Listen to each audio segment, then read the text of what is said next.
right, here he is, Steve Langford. He's going to tell us what's going on in the Howard 100 newsroom. Steve, please give us an update. All and right, I Steve. guess Eric will be yelling at him. Oh, Eric the Midget has a problem with you.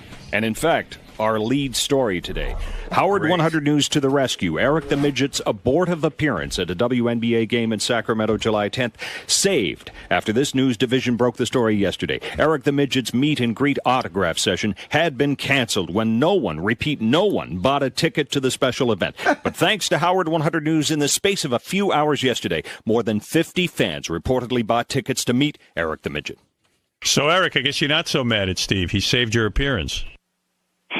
The fuck up.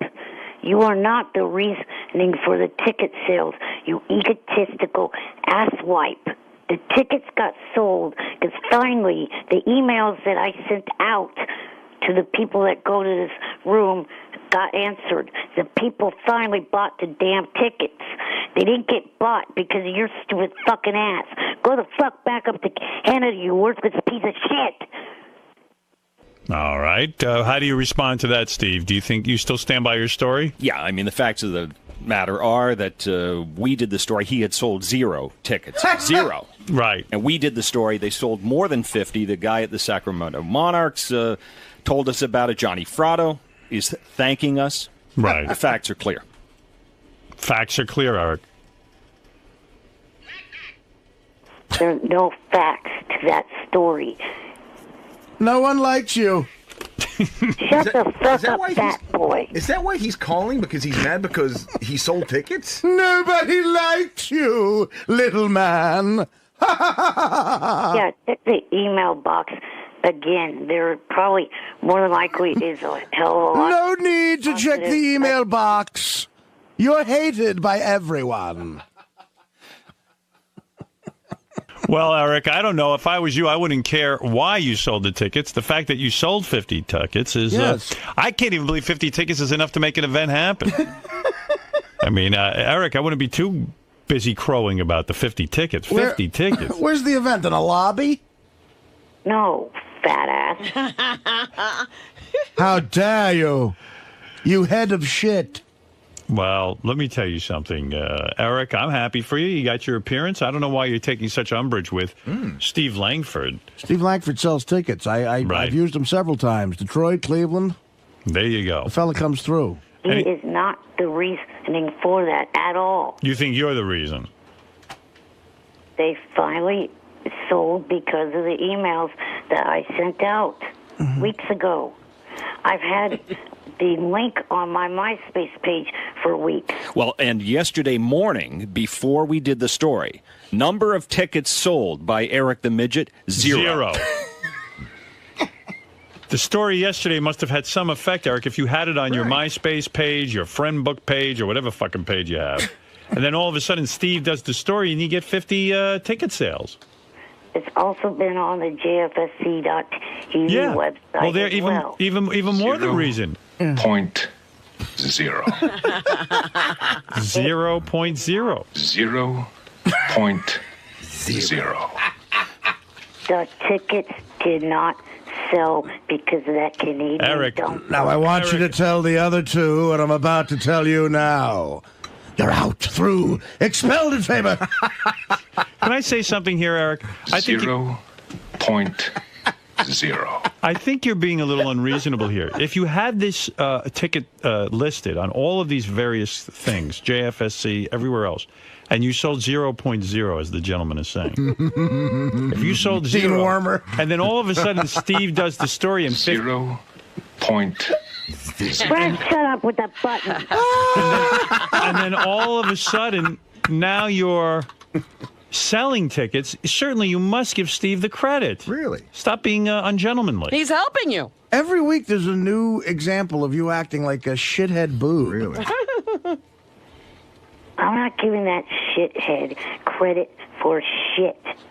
Well, Even if he deserves it, is what I think you're making a mistake.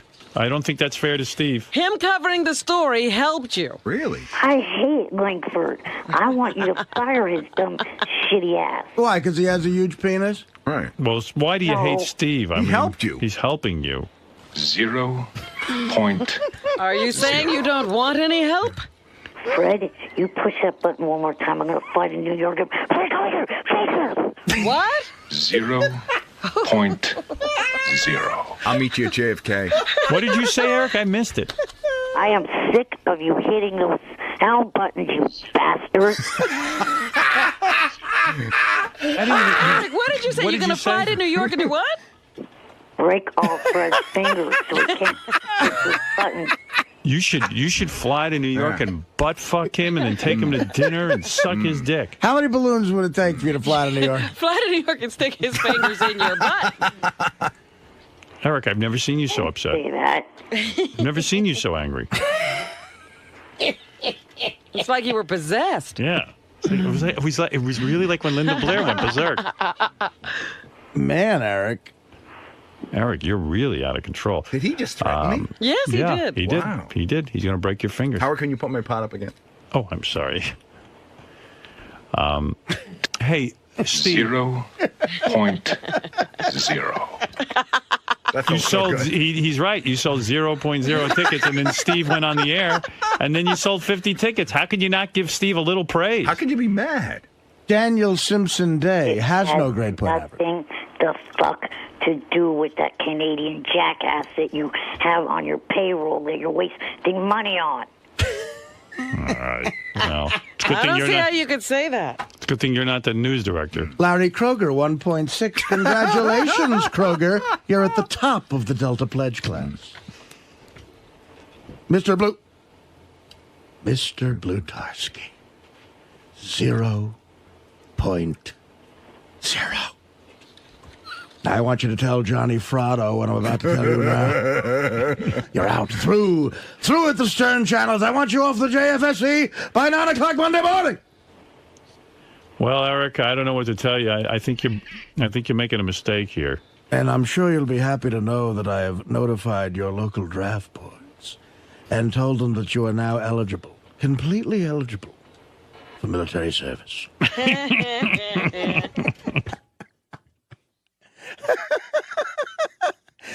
Where's that guy's Academy Award?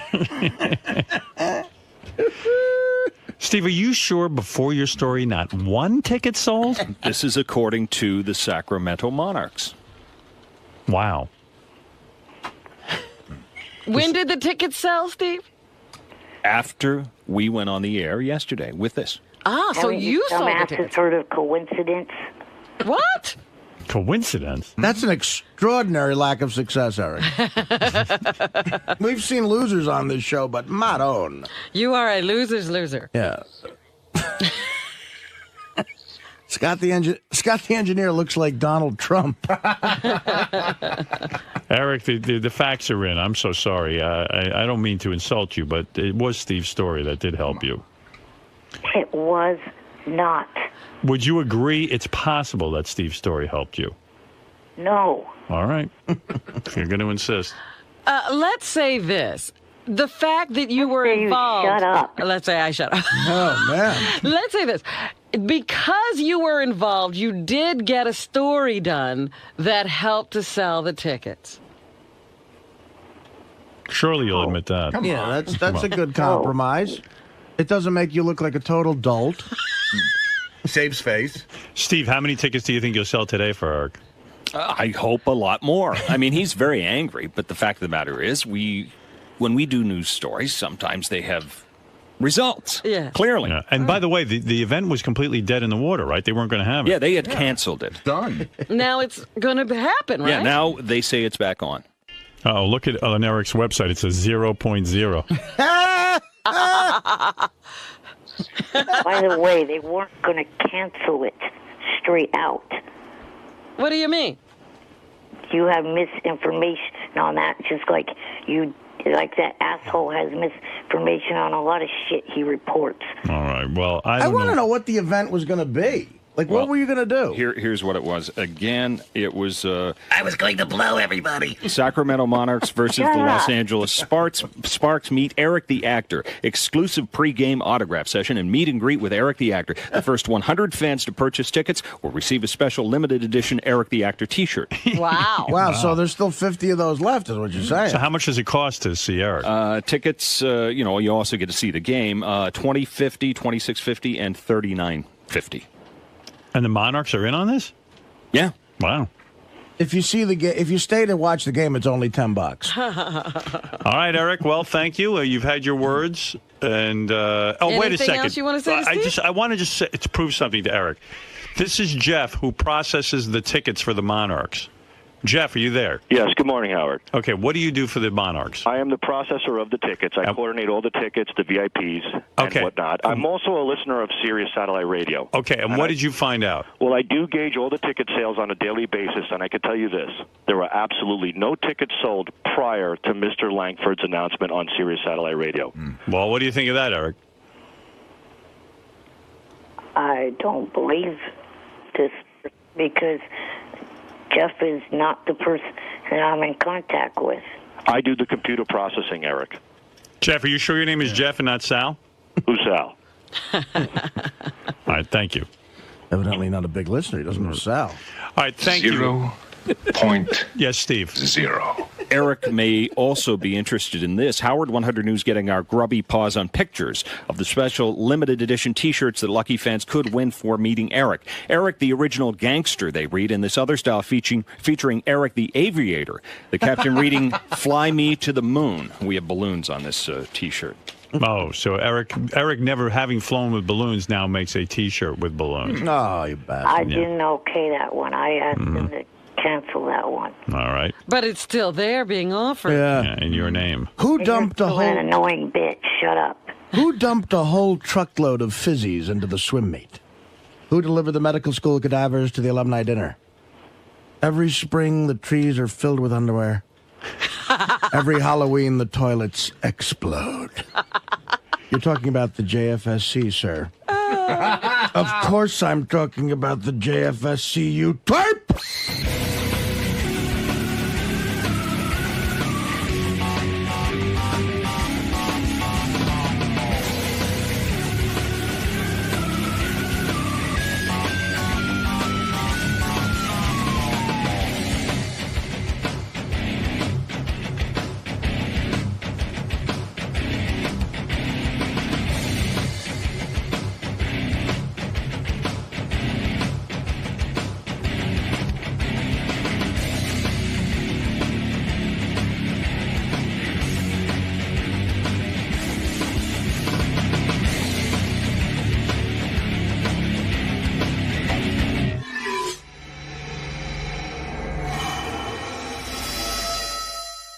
Comments about Jason Kaplan, the one of the producers back there. Jason Kaplan is an asshole. Jesus. Not only is he a fat piece of shit, he's a know-it-all fuck who likes to stir up shit. Every time I hear him speak, I want to crush his skull with a baseball bat.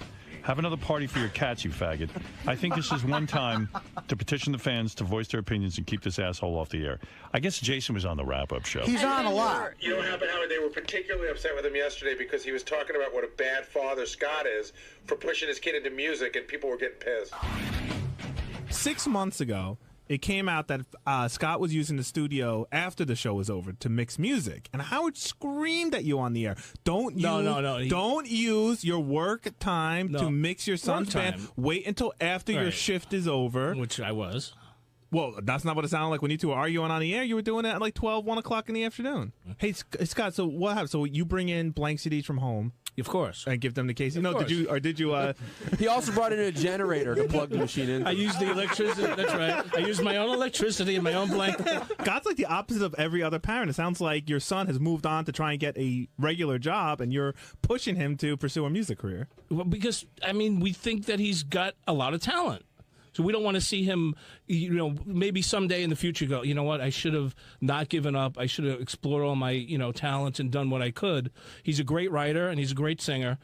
I don't want him to just give up. This isn't what he wants, dude. Like, why are you over, pushing it so hard? I know what my son wants. But if he's not working on it, then why are you? Let me tell you something. My son wants it to be handed to him. He wants somebody to come up to him and say, "Here's a record contract." Well, isn't that what you're doing in a sense? I mean, No. you're doing the work for him. I'm trying to help him. I'm trying to. I mean, you know, You're handing it to him. I'm not handing him anything. You're handing him labeled CDs. I know that. You just said 5 minutes ago that you're the one kind of pushing this. You just said I'm now that. pushing it because he came back to me with new stuff and new material, and I don't want to see him go. All right, you started again. Don't go back and forth. There's Either no you got to do difference it. between you and those women that take their kids to those beauty pageants when they're little. Yeah, did you hear that whole thing? I heard some of it, and you know what? There was something a little disturbing about it, but I think Scott explained it away at the end of the show. He said his kid wanted to give up music, but he was pushing him to keep in it.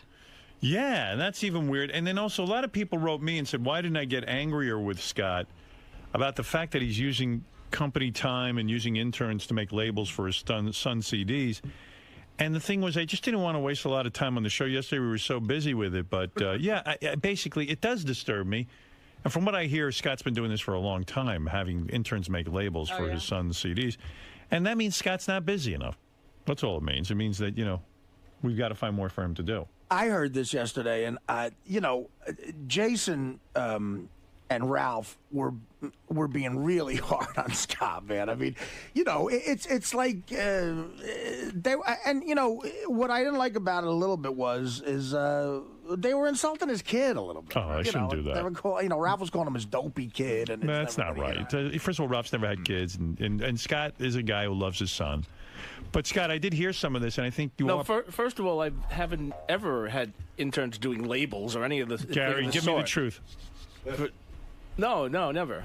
Not from what I hear. All right, well, I don't know what you got. They've all asked to be in the intern protection program, but they've all squealed on you, Scott. Really? Yeah. They're all scared shitless. They're all scared shitless. Yeah. Right. You bring in all of those interns. But they can't because they're afraid of you. What did they say, Gary? That Scott's been doing the labeling thing forever and been working on his son's music. Not that for many semesters. Not that it's all that you do. First of all, this is the first time he's recorded anything in years. So I haven't been doing anything. This is not the first semester that people have been asked to work on. One of your old interns reported to us that you spend most of your morning working on your son's website. That's number one. We know everything that goes on back there. No, I don't work on my son's website. I don't do anything on my son's website. I don't have any access to my son's website. They all came forward. All right, fine. There's no hiding it. Some of them are lying. Could you work on my website? Was this the first time you had your son's labels being made, or were there other times? The first time ever here. By an intern? Yeah. No, by anybody. By anyone. Who cares who did it? No, I've made them myself. Oh, you have? Yeah. I've never had an intern make them. That's even worse. I mean, you're on my own time. Oh, I see. Not Why is it so important again for your son to be a rock star? It's not important. I mean, you're a stage father. See what Scott said. What Scott said yesterday. This is the part that everybody thought was a little strange. I mean, Scott's trying to be a good dad, but he said that his son is lazy when it comes to the promotion part, and Scott's sort of job is to push him. And everyone was sort of like, "Well, if your son is lazy, maybe it means he doesn't really want it, and you should just let it happen naturally." He's like, "No, he's got the talent. I have to help him do it." The way I explained it away. Here's one of your interns. Go ahead. What are you coming forward? You're a very brave man. He's got protection. I told him. All right, you got protection. That's Go Casey. Go ahead. Basically, Scott really does love his son's band, and oftentimes throughout the work day, if he has a free moment, and this is after work is done, he'll hop on the website, see how traffic is doing, see how the son's band is doing. That's not working on a website. That's once in a while checking the website. That's about it. Right. He's pretty proud of his son. He wants to see what's doing. He wants to see what the general consensus is of the band. What I got from yesterday, Scott's in a difficult position because clearly his kid's talented, right? Right. So, but the son doesn't want to be in music. I know, but it's like as a parent, if you see a kid who has some talent, and most kids don't, but it's got to be important to the kid. Sometimes the kid's too young. Maybe the kid's being realistic and saying, "I need to get something going that's going to support myself." He is. Well, I mean, like if my mother was realistic at 23, I wouldn't be. I would be at the port right now. Let me say what happened. Okay, so you all know he went on tour with a band in Europe. So he came back and he was pretty disgusted with music. He didn't want to do it. Right. I said, fine, you don't want to do it? You got your taste? Fine. That was 2 years ago. Right. A few months ago, he came to me and said, I have a new band. I want to record some new material. Okay. I didn't push him at all. Right. I said, all right, we'll put it together and record some new material. All right. So we recorded some songs. And then a few months later, I guess he was arguing with the band over the way things should go, and he got frustrated. And I was telling him, don't give up. Finish what you wanted started. You only did 4. Finish the rest of the songs that you have written. Why? And see what happens. Why? Just complete the project. Don't give up. Why? Because I don't want him to give up on anything. I understand, Scott. Wait a second. It's a hobby. And it's like, it's his hobby, though. Why is Scott so involved in whether he continues the song? Because he came That's to like me. if my dad came to me and said, don't give up chess. He came to me. Yeah, but no, Scott, it's not that. Howard, it's like if your father said after Detroit, give up being in radio. No, that's different. My father never encouraged me in radio or told me Well, anything. that's a separate story. But, I mean, what if your father came to you and said, look, you're in Detroit working in a house. I was getting paid in radio. Much? His son isn't getting paid. How much are you getting paid? In Detroit? Yeah. $50,000 a year. All right. Well, look, I'm just saying, to me. What are you saying? It was my occupation. That was a 1980s. Artie, the part where Scott's not being honest, it's an occupation, but it's also a dream that you had. But the part where Scott's not being honest is his son came to him after 2 years, and Scott helped him. Then his son walked away. But I want him to finish. That's you. And I also. Why do you want him But to? your son is 23 years old. I don't want him to go 10 years later or 10 years from now. Go. You know what? I should have continued. I was stupid of me to give up. And I understand that because he's talented, and I want him to find out exactly what he has. 23 is young, man. But it's a grown man.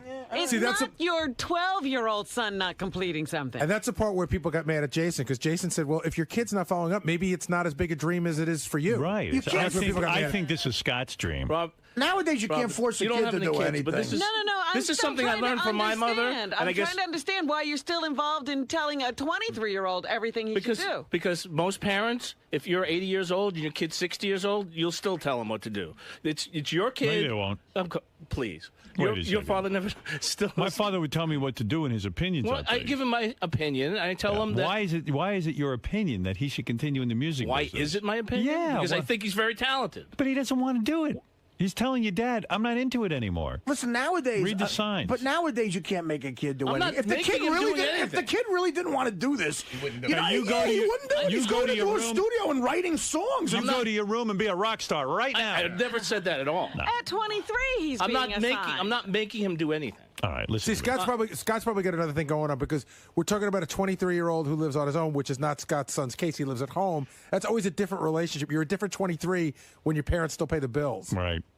Well, what he's trying to say to his father is, I want to get the fuck out of your house. He needs direction. I need a job. I can't be if you're going to keep me infantilized being a make-believe rock star the rest of my life, I'm never going to be able to get out of your house. He's going to school. I mean, he's learning, What's he learning? Computer technology. Good. He's going into that area. That's smart. He's going to graduate. He hasn't given up on that. He's going to graduate at the end of the year. He figured out this is what he wants to do to make a living. And I said, you could keep doing that. You could do music on the side and see how it goes. You don't have to. I mean, you could keep writing and keep trying to perform.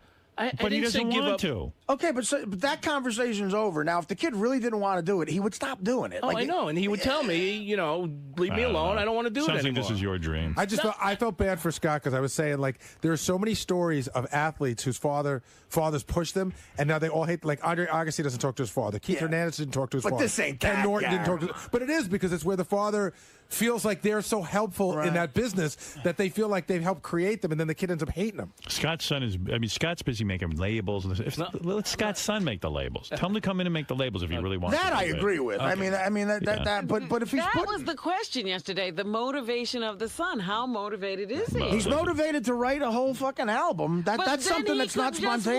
No. He could sit in the basement with his album. I don't know. Scott's way into this. He loves it. I think Scott sees this as his ticket out of here. Yeah, it's my ticket out of here. Yeah. It's my ticket when you retire. I can tell. Ralph, what do you want to say? You've said enough. I think. Ralph. My point on the wrap-up show was that Scott is clearly living vicariously through his son, and really, if the kid was any good, he would have made it already. Because no, that's not true. He's 23. He's only 23. Ralph, you know how many talented people there are out there that. Yeah, who don't get the Howard Stern show as who a don't voice. who don't make it, and just because it's so hard. I'm great that I'm in a position that I could try and help him. But there's a guy in American Idol who's clearly he can sing and stuff. But he's been 5 years. He's 25 years old. He hasn't made it yet. I think if he was going to make it, he would have made it by now. His dad wouldn't have to press CDs back in that little hole there. All right. Thank you. Well, that's kind of harsh, I mean, I know a lot of. That was the problem with the argument yesterday. They were all being very harsh. Right. I know a lot Scott, of real funny comics, genuine. genuinely funny who I could march in here and make you laugh, but they haven't. They're broke, you know? I mean, Right. it's tough. All right, Scotty, listen. Well, let's hope your son makes it. That's what I say. Well, so you can have something to do. It's not about making it or not making it. It's about don't give up on what you know. It is about making it or not making it. But is it his dream? That's the question. You saying don't give up on his dream, but is it his dream? No, he loves it. I mean, I know he loves it. Scott gets mad at He me. knows I know that Scott loves his son, and I know that Scott wants his son to succeed because he wants him to succeed. But I say that Scott looks at that kid like he's a human lottery ticket. Absolutely You know, not. like if No, that not kid at succeeds, he could tell us all to go fuck ourselves. See, I don't think that. No, I don't think that at all. I want him to do better than me. I mean, I want him not to struggle. I want him He to have a already good has. life. I mean, doing computer technology is great. He can make a decent living. But he can't say F you to everybody. That's right. I want him to be able to say F you because I can't. Yeah, I mean, I want him to be in that position. He wants his kid to get rid of that black cloud. That's right. All right, so that's fair enough. You love your son very much. That I do. know. Okay, and he is a talented kid. I do love his music. Yeah. All right, thank you. All right, Scott. Enough of that. It's torturing me. Thank you very much. I mean, I can't take it hearing about that. Scott, Oh, you again. what is this with all these other interns that have so much? I don't know. I don't know any of all these other interns because that never happened. So I really don't know where they came from. You only have your one intern making just a few CDs. That is correct. You are correct, sir. There's something about all this. Does he hear, all this He talk doesn't on the hear it. show? No, he and doesn't. he has no idea this is going on? No. No, get out of here. No, he doesn't. Really? He doesn't get messages saying, He knows hey, that I'm I heard, he knows that I'm trying to help him, and he doesn't listen to the show, so he doesn't know exactly what's said. But he must get some feedback from friends. I'm sure friends tell him and shit like that. Does but he appreciate that? Does he thank you for it? Yes, Because that's, it's a lot of promotion out there. it sure is, and he's got to help too. So where is his band now? Like, are they on the road? I don't know. They're nowhere. They're not doing any live shows now. That's one of the problems I'm trying to work him through. I mean, And you're just trying to set a fire under his ass to get moving. basically, yeah. All just for the love of your son. That's correct. I believe he's very talented. I don't want to see that talent go to waste. I just want him to utilize it to his full potential. And don't give up. Just give it a shot. How much longer does he have to give this a try? Until, I don't know. Until What time is it enough? now?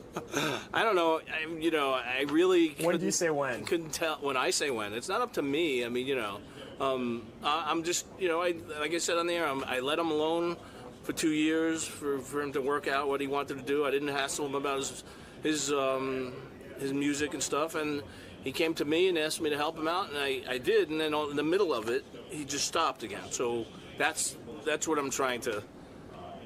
I don't want him to. It also teaches him a lesson. If you start something, get it done. Don't just stop in the middle.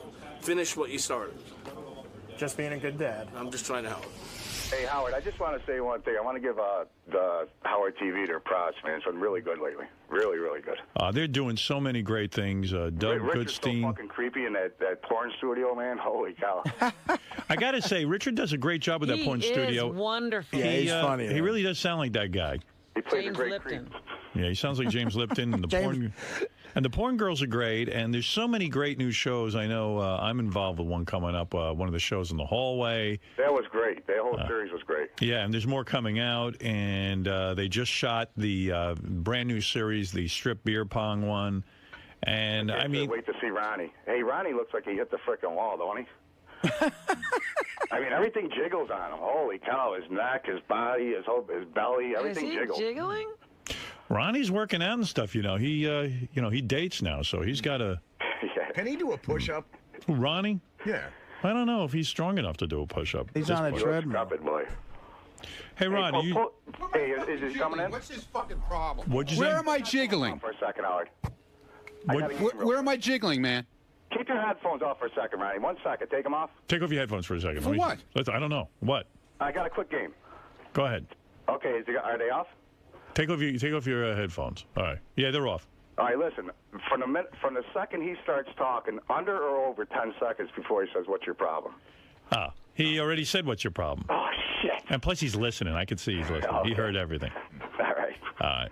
What do you want to say, Ronnie? Well, what's this Can guy? you do a push-up? What's jiggling? Can you do a push-up? One push-up? Push-up. What? I could do a push-up. You could? Of course he could do one. Can you do more than me? A legitimate I don't know. push-up?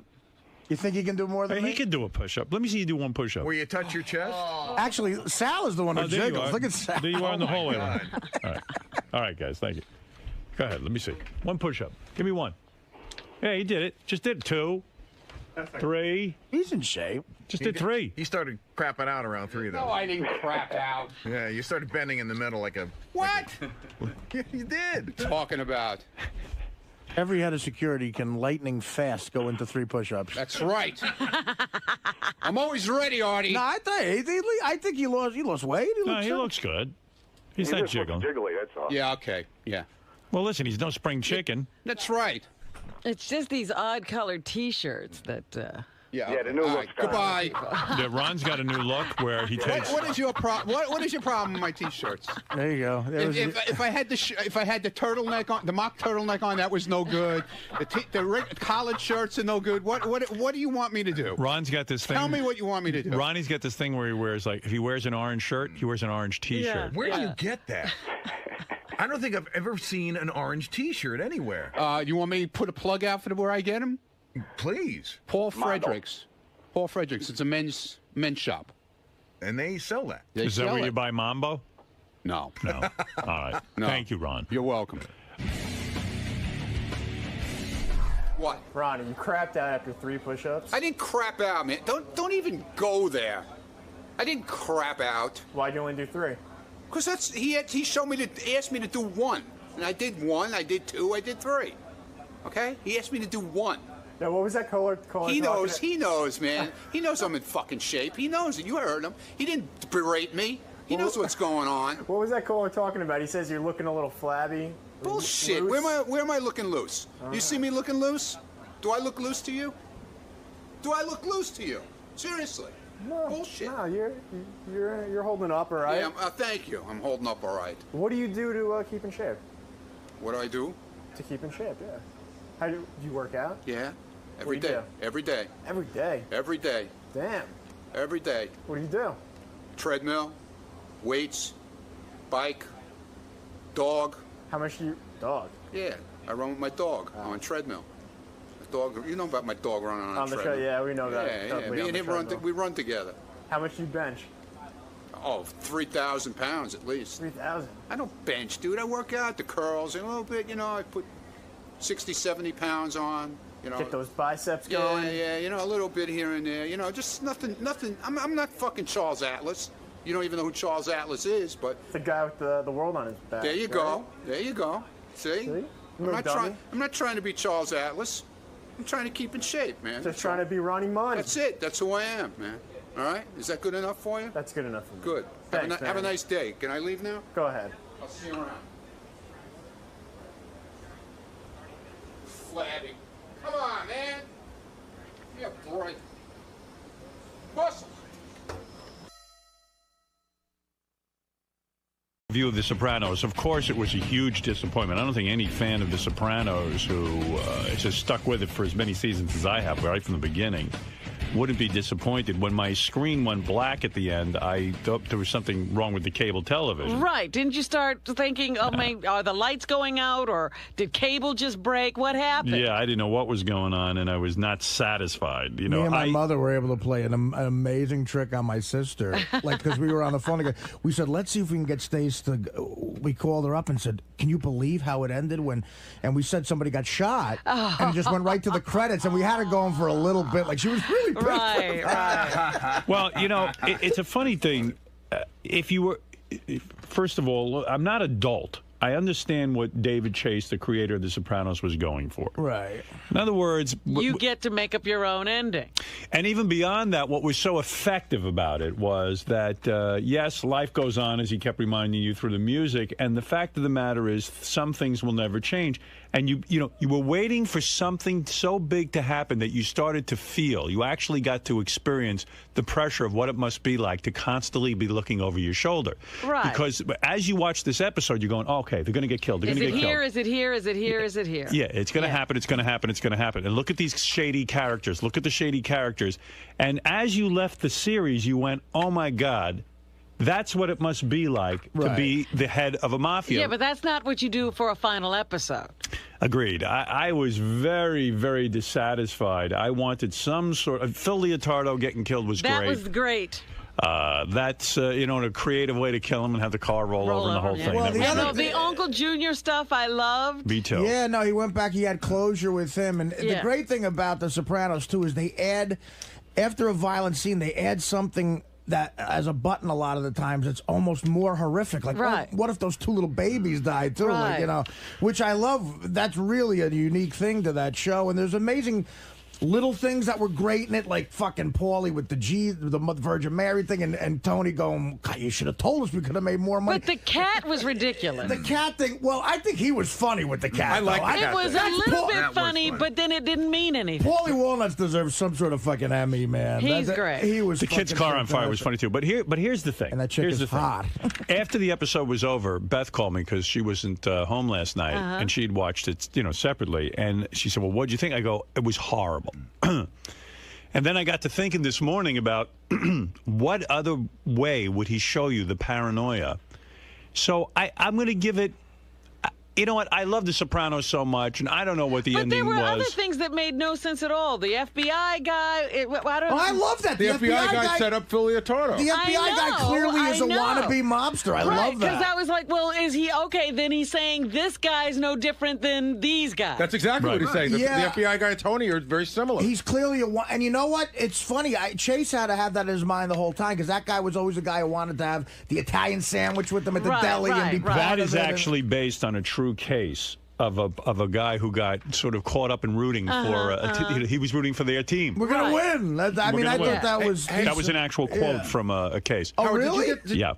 We're gonna win. I was listening to the news this morning, and they said something about the episode that I didn't get out of it. So when the episode ends, did you get out of it that either they were all there because they were going to get whacked, or they were all there because they were going into the witness protection program? I didn't get that part. No, they were all there to have a dinner. No, but they said I that didn't get witness on protection. the news this morning. They said, were they there to get whacked, or were they there to go to the witness protection program? No. And I go, God, That's I never even thought of that. There's one thing you bring up, though. At the beginning of the season, wasn't that guy with the glasses who his daughter is dating the son of he was working with the feds?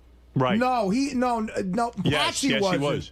Patsy wasn't. No, the other guy was. What the other other guy? Okay, wait. Let me clarify this. The one who Meadows dating now, the kid Patrick, who's going to be a lawyer. Right. You thought his father was dealing with the feds? Yeah. No, it's not him. It was the guy.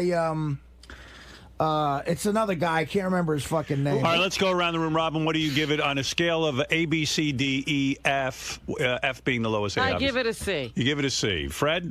World's worst series ending, F minus. F minus. Gary Delabate, Baba Booey. D.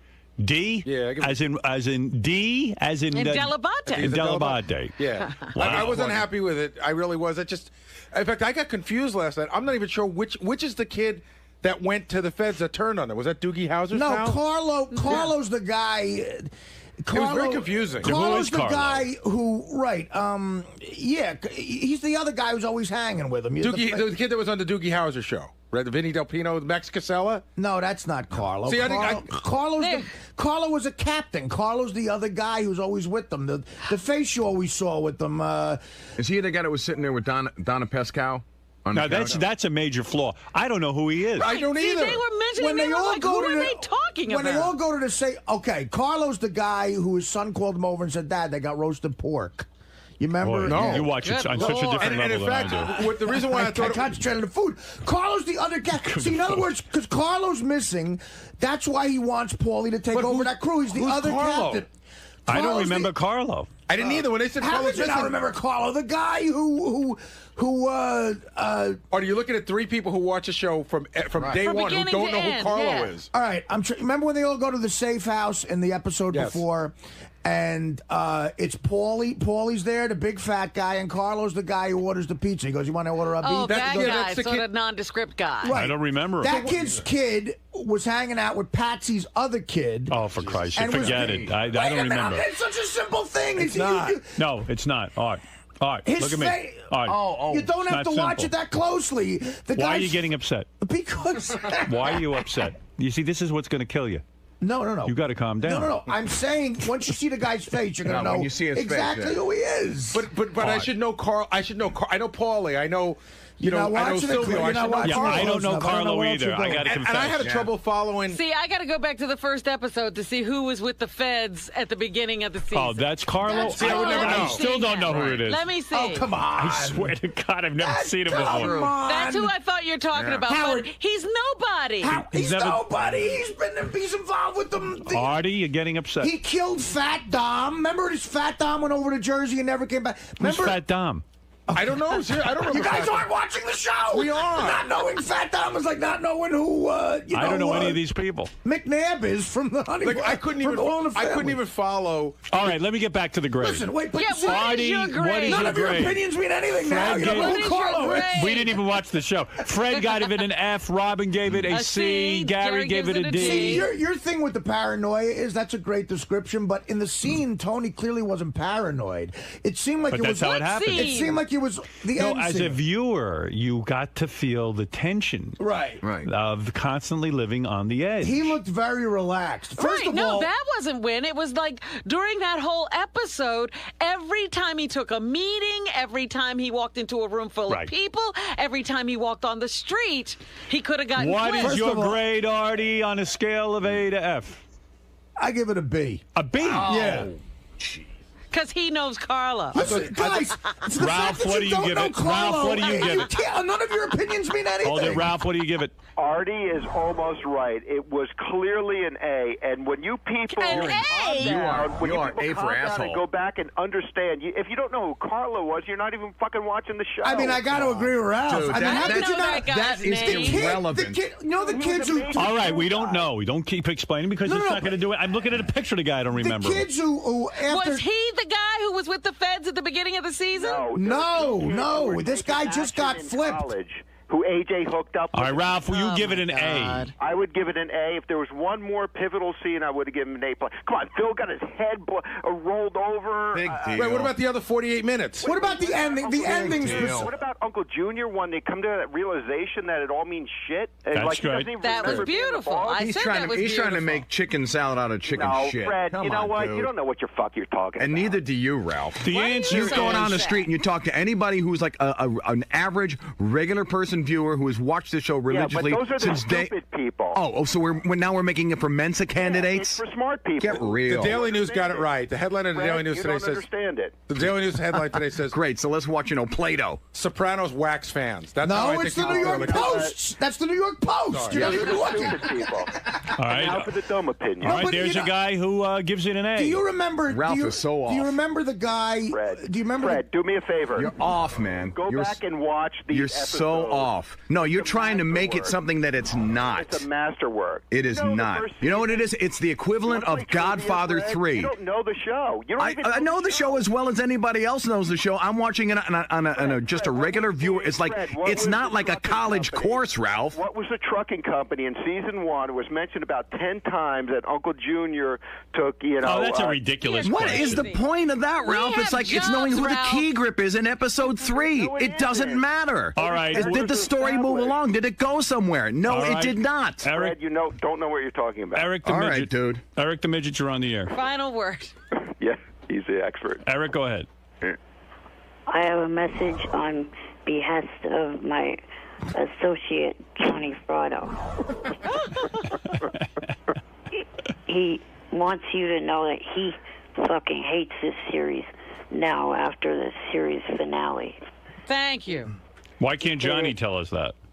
Because he figured I get through easier than he does. What do you think, Eric? I'd rather hear from him. I actually am not a viewer of the show. You know what? Don't waste You that sit time. around all day and you don't watch the best show on TV. Well, I don't consider that the best show on TV. Oh, What's what the is? best show on TV? Heroes.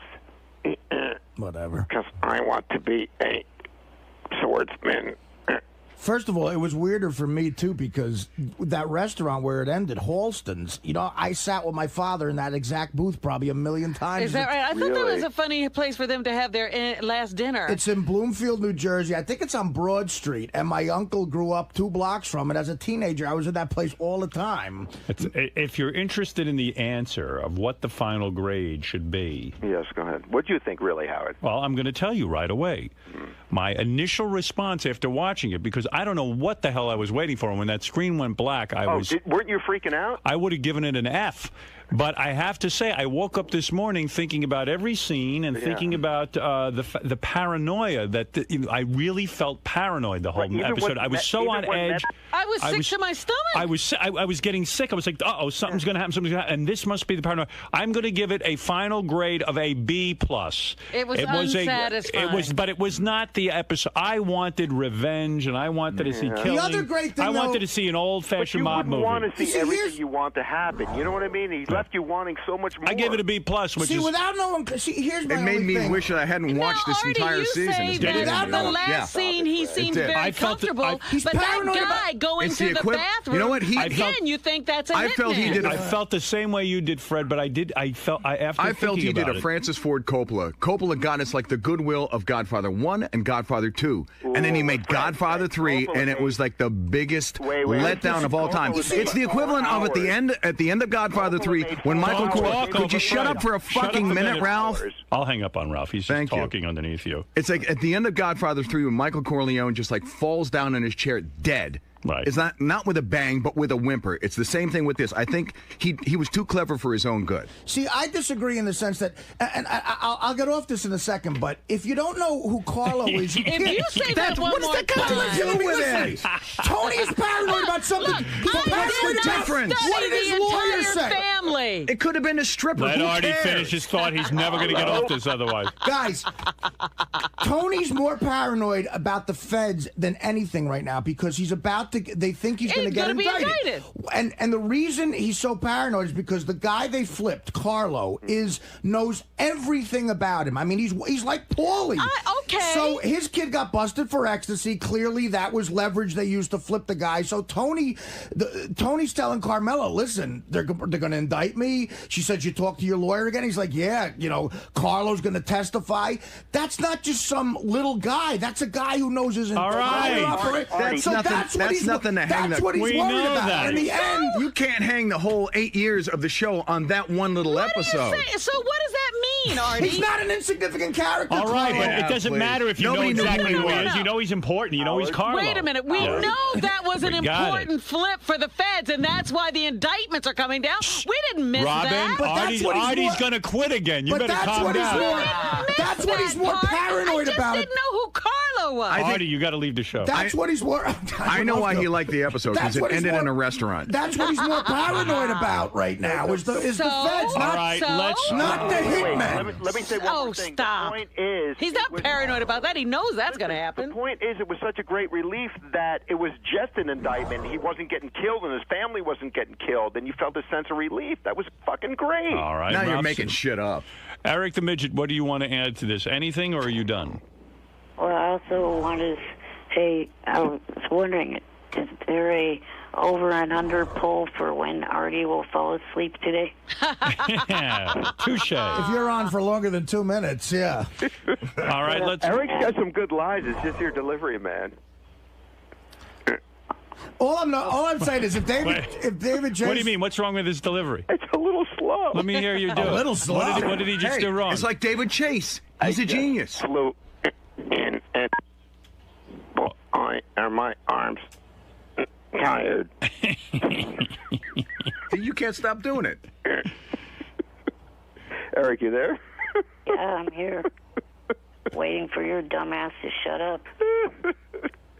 Hey-oh.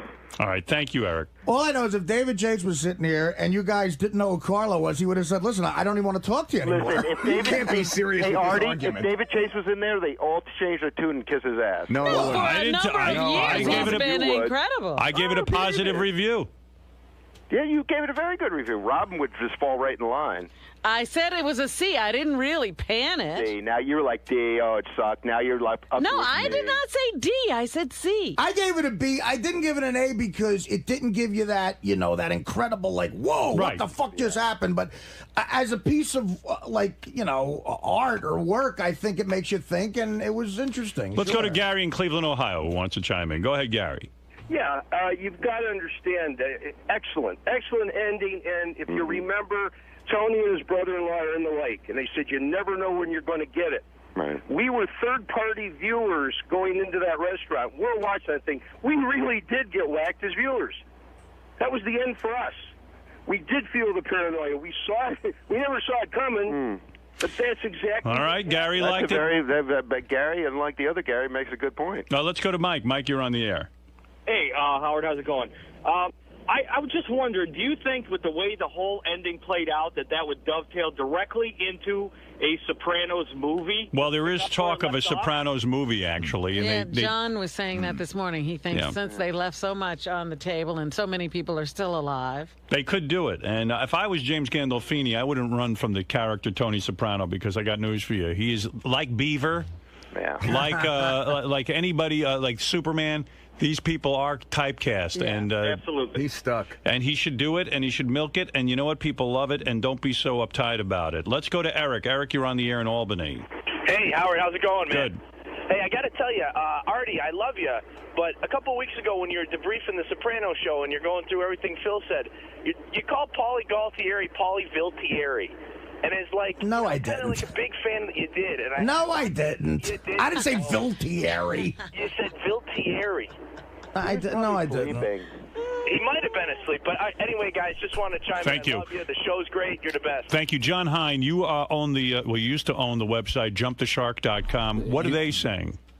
People are pissed, but of course they're going to be pissed. You want that great finale to live up to your expectations. What do you think, John? Here's what I think, Ralph. There's no way you can give it an A+, and I'll tell you why. I said A. That last scene, all I'm thinking is they're going to whack this family. I can't believe what they're about to do. Right, this is going to be incredible. But who would have done that? That would have been awesome. Who would have ordered that? Yeah, Think about it in your head. Who would have ordered? They made peace with the other guys. Phil is dead. Yeah. But they Paulie clearly is just said, "Look, I'm in your allegiance forever." Who would have ordered that hit? You didn't know they made peace. They were questioning that. Yes, they did. No, come on. They said we're backing off. No, they were. His head run over. They were questioning. No, not that Phil. His head run over. No, not that Phil got whacked. There was a scene later when he was talking to Paulie, and they weren't so sure about New York. They said, and actually he said it to Carmela later. He's like, he wasn't sure. What does that have to do with the ending? Because at the very end, you want some kind of payoff, Ralph. And I don't want resolution. And I don't want we're going to leave it up to you. That's my own personal opinion. I think I agree with Fred. You feel it's a cop-out. It's like build it yourself. If they had shot Tony, why did they shoot the last 10 minutes like blank screen and let everybody in the audience imagine their own fucking ending? If that guy in the members only jacket comes out in the bathroom and blows Tony's head off, right, and that's how the show ends. Yes. Who do you got a think? good point Who do you there. think would have? Who do you think ordered that hit? I don't want to do it yourself show. I want the guy to tell me the story. John, was it great when Agent Harris tipped Tony off? Absolutely. Was it great that scene with Uncle Junior in the hospital? I think they could have ended the show. I think they could have ended the show with the scene with Uncle Junior. Like right there. Yeah. I would have been satisfied. But then don't have Meadow Parallel Park, build up all this tension, Journey playing in the background. The tension we're talking about. Attention to nothing. Yeah. You're going to see it in 2 or 3 years when that movie comes out. Let's go to Fafa Fui. I What do you want to tell say? you that because all the guys have been asking me. So the thing that Kid Chris told me. Oh yeah, I was going to say. And this is how. I wish he'd tell. I mean, how could he ruin it? It never happened. But it really ruined my viewing experience when I tell you. So with 3 episodes left, he tells me that Meadow is going to get whacked. Which is a very interesting thing because you believe that Phil Leotardo. So he didn't know shit. But you believe that Phil Leotardo's so mad at Tony that he might go after his family. So all I'm doing is watching the last 3 episodes, and when she's parallel parking, I'm just waiting for the fucking gun to hit her in the head. Right. Hey, Gary, Gary, you always get duped like computer viruses. Duped? Like somebody hits you up and like tips you off. What was the thing you knew, Howard? Oh, I knew that Bobby Bacalari. Bobby Bacalari was going to die. Yeah. And Ralph, by the way, how do you get duped when a guy IMs you? That's not duped. The guy had wrong information. It's not that I believed it. It's that now I have to He watch probably it set you up. He probably made up some shit, Kid Chris, and then See, I he thought sent a bunch to JD as well. I thought he was going to. I thought the after that ending, I agree with Howard. Like, what could he have told you? I thought maybe he just said Tony lives. You know, right? Let's go to Abe. Abe, you're on the air. And Good morning. I'm going to make my case in 15 seconds for why Tony is dead. When he was in the boat with Bobby Bacala, he said when the ending happens, you don't know what hits you. And this whole show has been about Tony. From day one, it's always been about Tony. Tony died at the end, and that's why the screen went black. But why wouldn't they show that, as Fred says? Why wouldn't they just? Why not? Well, you don't even have to show. Tony doesn't see the massacre and the bloodbath. The bullet happens and it's all over. I see. In other words, That was the screen going blank. Was Tony going blank? But the show wasn't always just from his point of view. You can't assume that. That guy is wrong, but that's why it's so great, because people have like 25 different theories on what happened at the end. So that's what makes it great. It was the best ending possible. It couldn't have ended any better. well, that is an interesting theory that the screen went blank because Tony's world went blank. When they were on I think it's better. I like the other guys. We got whacked because we don't know what happened. When they were on the boat, Bobby and Tony, and they were talking about what it's like when you die, he said silence and black. I mean, so that lends some credence to that guy's theory. I don't agree with him, but I can see where he's There coming was no music at the end either. And no music. Sopranos ends with like some cool song. That was the other thing. No music. But Fred's point is, and show us him getting whacked. Or you know give what? us You don't even have to resolution. show the bullet. You don't have to show him. You take a wide shot from outside of the restaurant. You see gun flash, cut to black. All right, there you go. Then you still don't know what happened, but you know something happened. What they did. You're right. It's a button. It's a period at the end of a Barbara, sentence. you're on the air. If you remember, Tony, when he goes to the psychiatrist, talks about his father's death.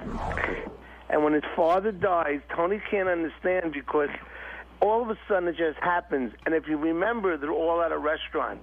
And he goes outside, the father, and gets killed.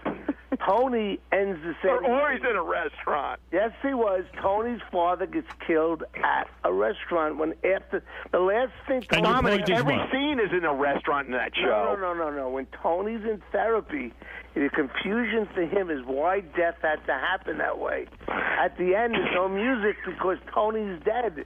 There's no music. It's all black. When you get killed like that, there's nothing else. How do you know? He's been dead. Oh, you get killed other ways. There's still music. No, but not when You hear like a cool Elvis Costello song? The show is the movie. It's all from Tony's perspective. Nothing has. No, it wasn't. You can't assume he's dead. The story was always us watching Tony, not from his. He never talked to us directly. He never saw those other scenes with other people. That's the whole point. That's the whole point of it all. Is why is there just? But why should we have a question at the end of the show? We should know what happened. Is Fred's point? I thought it was the side. What happened? I thought there were. You don't know what happened. You think you know? I got out of it that you're living with constant fear. The most unrealistic part about it was we don't know that he died. The most unrealistic part about it was that they were black kids in Halston's. I've never seen that. There's nothing resolved. His sister's not resolved. His uncle is not resolved. Are you kidding? His sister is all alone again. She's been alone before. Love. Yeah, but she was plotting to get Uncle Junior's money like she usually does, and he made sure Uncle Junior was going to leave it for the kids. How about this theory? And this is a crazy theory. How about there was actually a blackout last night, and we never got to see the ending, that there is a real ending? And it came back on right at the credits? Yes. That's a good one. I like that the best. You like that? I'm praying that's the way it ended. I'm jumping up and down, hitting my TV. Then I can't wait for one of the replays this week. Did you hit your TV? I thought something was wrong with my television. I was freaking out. I thought my TiVo went out. I'm hitting the computer box. I'm like, yeah, did it cut it off early? I went into a total panic. I ran downstairs to my other television, checked, made sure that one was okay. Mike, you're on the air. I was watching HBO for a half an hour after it, hoping someone would whack John from Cincinnati. Please. How bad was that? I don't know. I haven't seen it. You know what? That was a bad time to premiere anything. We're all thinking about the episode. I don't have time to get into John from Cincinnati. That's why it's an A. I agree. Look, Ralph, I gave it a B just because you gave it a B+. They were pushing that John from Cincinnati real heavily. When HBO John from pushed Cincinnati, and those two Australian guys too. Oh, that looks really awful. What, John from Cincinnati? No, the two guys from New Zealand or wherever they're from. Flight of the Conchords. Good. I hope HBO drops dead. Oh, they have no chance. Yeah, even that entourage is getting kind of pussy. Yeah, this season wasn't all that great. Yeah, they're having too much fun. It's like, fuck you. Ralph, it's a good episode, but it's not an A. It's not. It's a B+. What do you think it is, John? I'd give it a B. John, what would make you happy? What do you want to happen then? Well, he wanted a resolution. He wanted to see an ending. He didn't get to see it. That's what made it flawed. Mike, you're on the air in Worcester. If there's an ending. Ralph, I'm going to hang up on you. You're too chatty. It was Mike, almost like the Russian guys. Mike, go ahead. Right. Howard, they were, at the end, they were kind of showing, like, the paranoia from everybody. Like, they showed the Middle Eastern guy sitting at the counter. Then he went into the bathroom. And then at the end, they showed the two black guys come in. And they were kind of showing, he was scared had to be paranoid about everybody in the world. Absolutely, we all got that. Yeah, that we got. I mean, and that was a good way to show it. But I don't know, Danny, go ahead. We're coming toward the resolution of this conversation. Go ahead, Danny. God no. Hello? Yes. Howard? Danny, quickly. Yeah, I agree with Ralph and Artie. I think it was an A. I think the only thing Artie didn't give it an A. I gave it a B. I gave it a B+, and Ralph gave it an A. Artie gave it a B because there wasn't enough food in it. I think the only thing they should have did is they should have whacked Carlo, and then it would have been an ending. Well, he was with the feds. They can't get to him. They didn't know where he was. Carlo didn't matter. It mattered Tony's state of mind. But the it would have show is all about Tony. put a closure to everything. All right, thank you. Well, that's the whole thing. He doesn't know what's going to happen to him now. That's great. As the lawyer said before he got the ketchup bottle grabbed out of his That was hand. funny. That's why we try these cases. Johnny Fratto, you're on the air. That was fun. Are you motherfuckers kidding me? I'm so fucking pissed. 7 fucking loyal motherfucking years I've been to these people, to this family.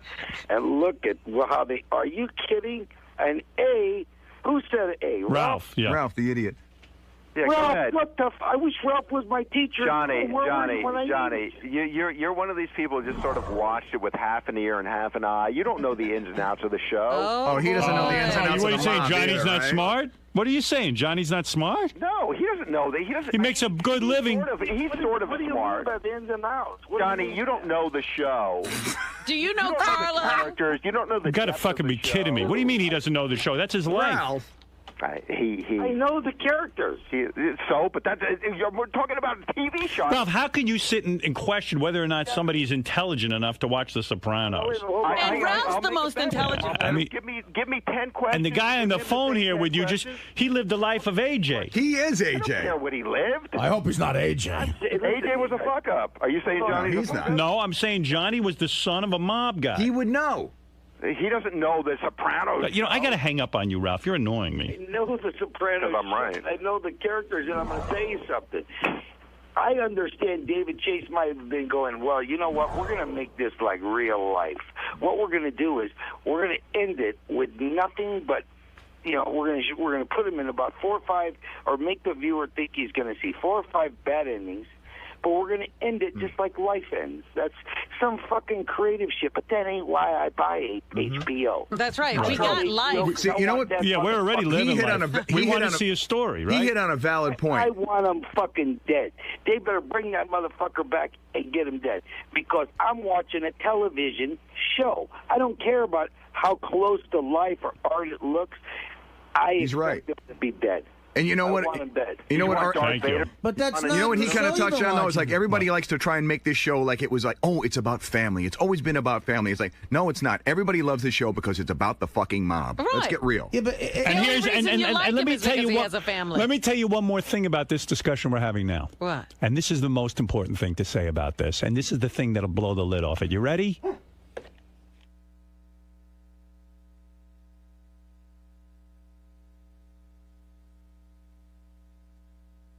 How's that for art? Fred, play a commercial word. I Go thought we ahead. were really going on.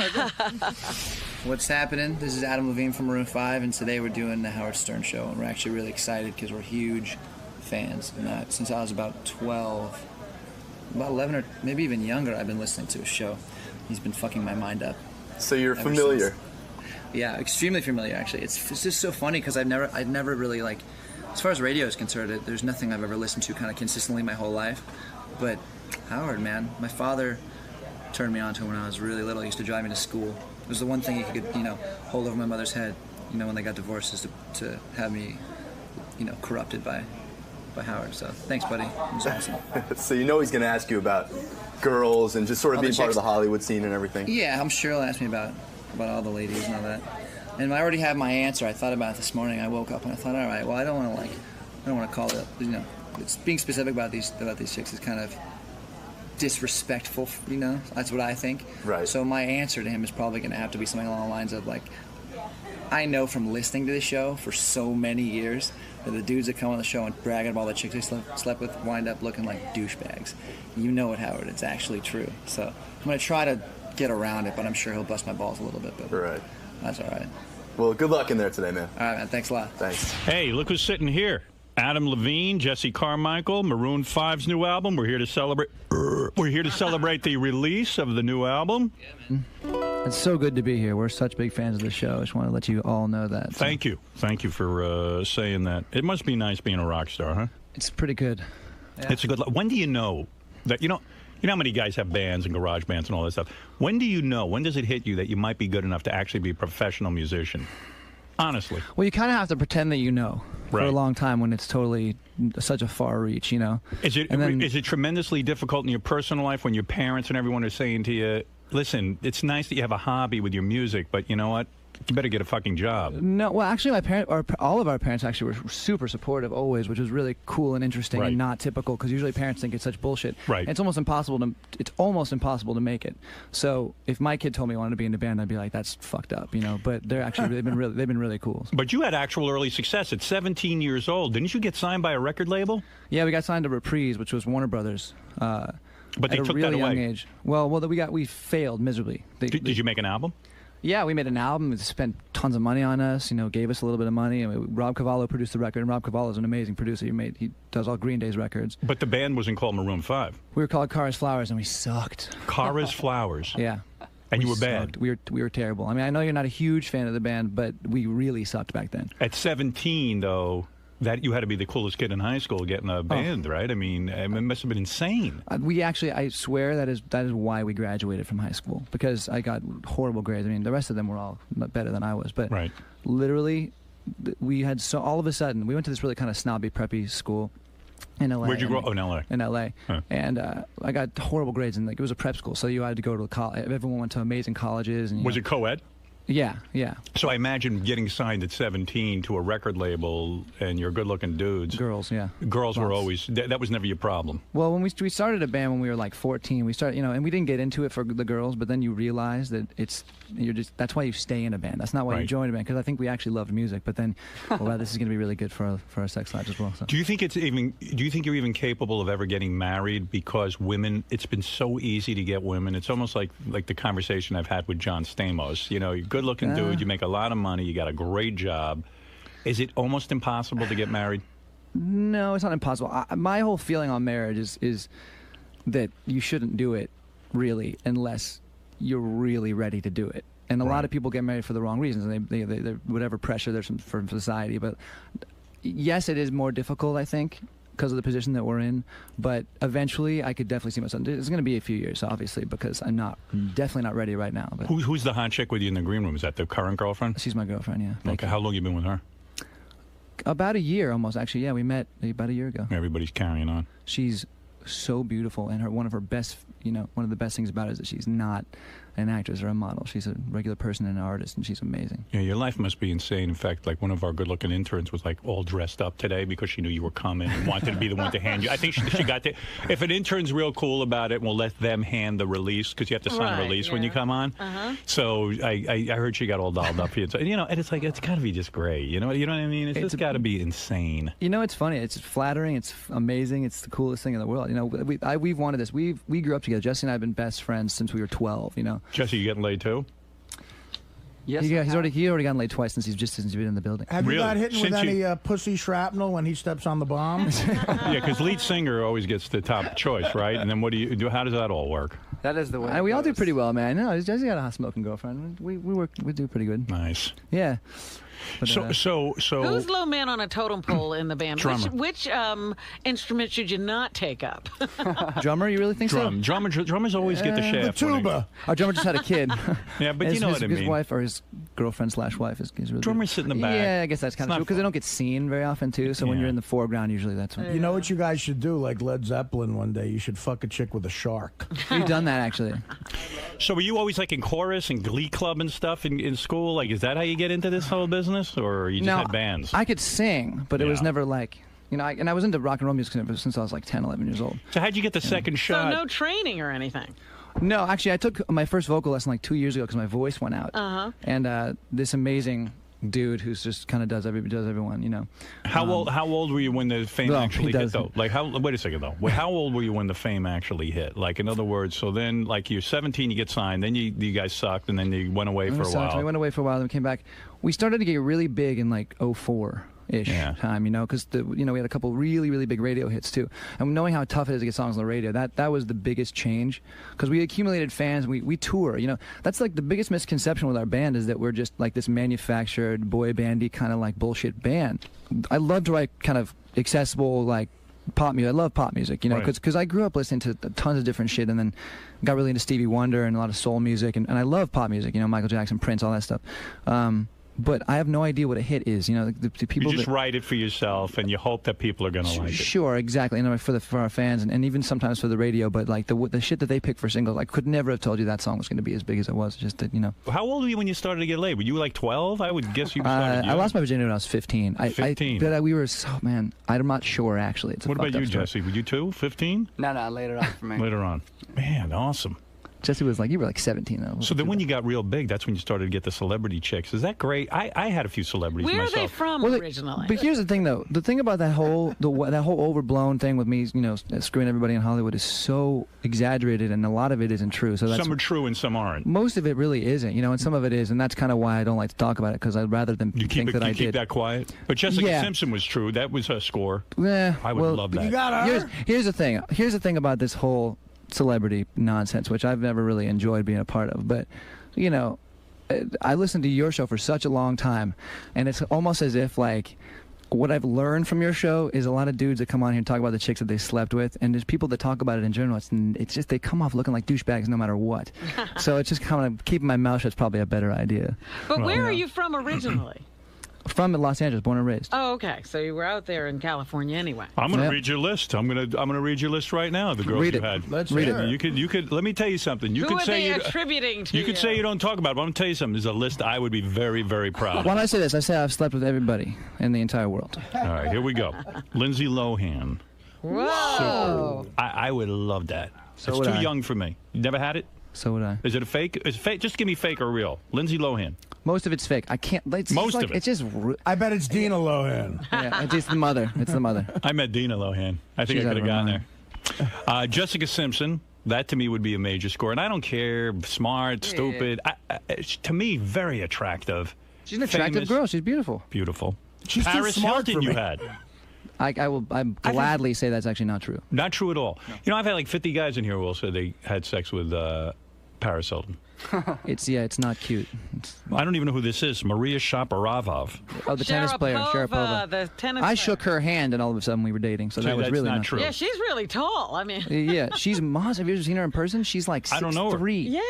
And then she had heels on. We played her 18th birthday party, and then they quarantined this whole area, and they threw us into this photograph.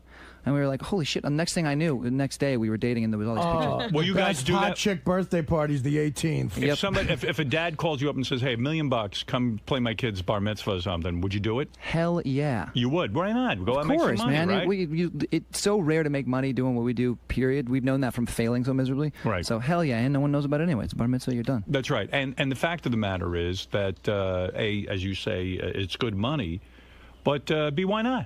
You're a singer. I am Jewish. Why not? Go sing. That's I'll it. do a bar mitzvah. We've done some awkward shit, man. We've done some weird. What's the most awkward thing you had to do?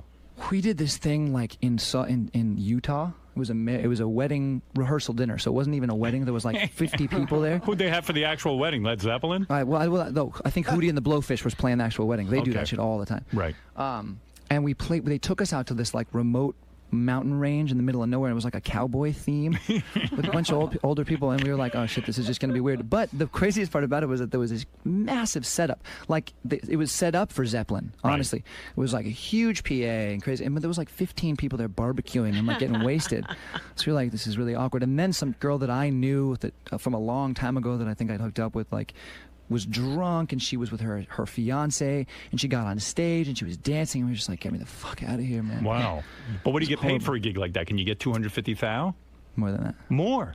Well, then what the hell? So Who cares? Go through the embarrassment. Oh, absolutely. I go through it. There's no such thing as buying out, selling out, just buying in. Buying in. No, like I did a gig a couple of months ago for that guy Jonathan Kraft, the Patriots guy, and I was thinking to myself, God, you know, this guy could buy me anytime he wants. Like, I mean, he flew me up on a private jet, you know? Yeah. Well, I mean, this dude that was getting married was so loaded. He had just made a bunch of internet money, like, you know, one of those internet billionaire guys. Right. And he met this chick like 6 months later and getting married. And crazy. Wow. Wow. But we do stuff like that all the time. It's No crazy. kidding.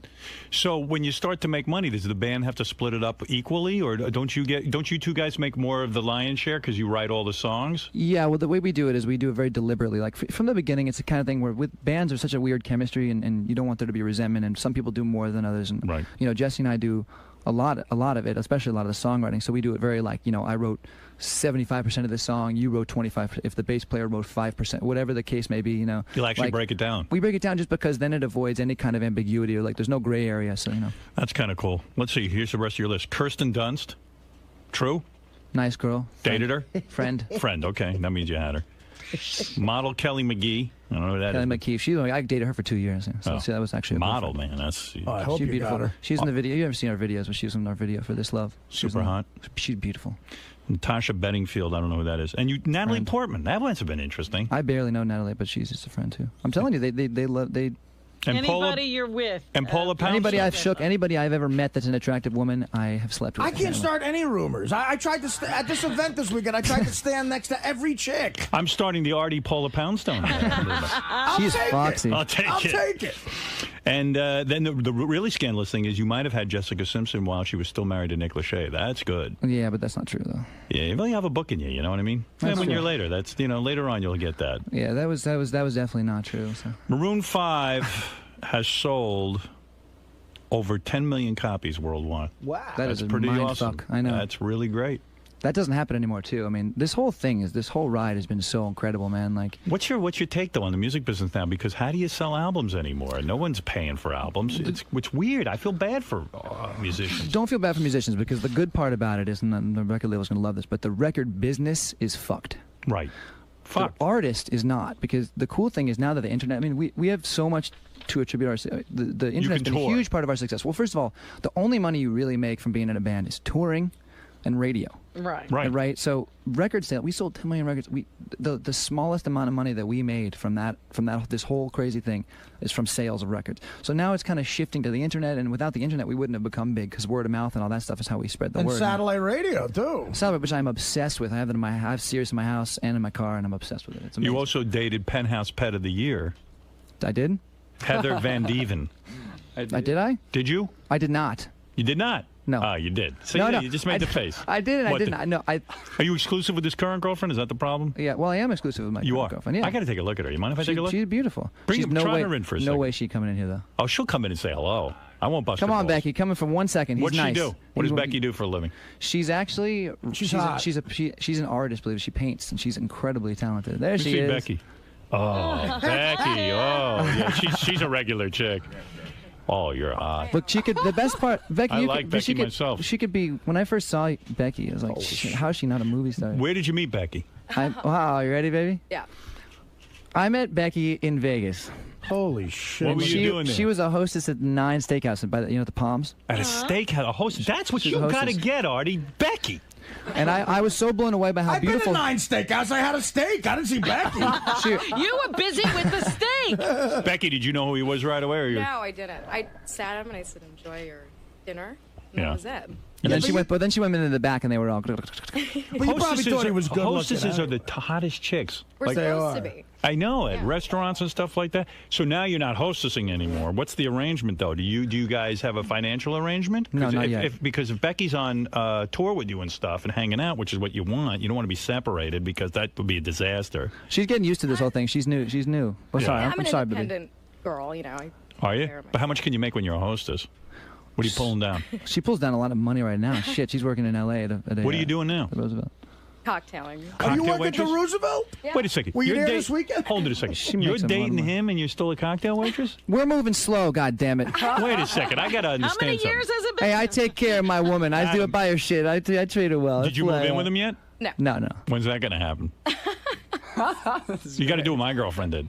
What? She said her apartment blew up and she just said, I have nowhere to live. But that place you live in may burn down, actually. So. It's true. Well, look at how hot you. Were you at the Roosevelt this weekend? Yeah. I was there Saturday. I was there too. You were there Saturday? How'd you not notice Did you her? see that couple fucking in the, does that happen At the a lot? pool, are you talking about? Yeah. There was a couple having sex. I block it out. I don't. I was at the Tracy Is that Morgan happening after all party. the time?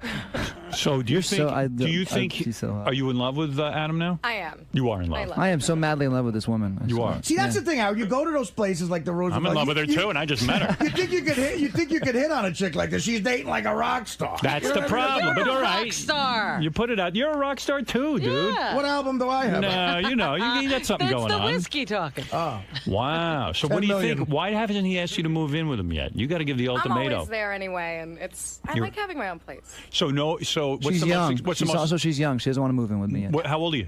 21. Oh, you're kidding. dude. You're 21. That's so fucking hot. That's crazy. I think you're the hottest girl in the entire fucking universe. Do you know that? I'm saying that on the radio, and it's because it's true.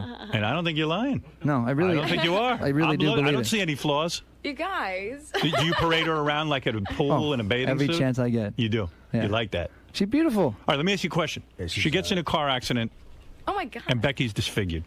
Would you stay with her? You dump her. All right, that's an honest answer. I wouldn't dump you, baby. I would stay by you He'd until the dump you. end. Yeah, just say yes. You better stay hot. You would dump me, baby. If you like, let's say tomorrow, everything went away. I got in a horrible car accident, disfiguring. I looked horrible. Would you stay by me?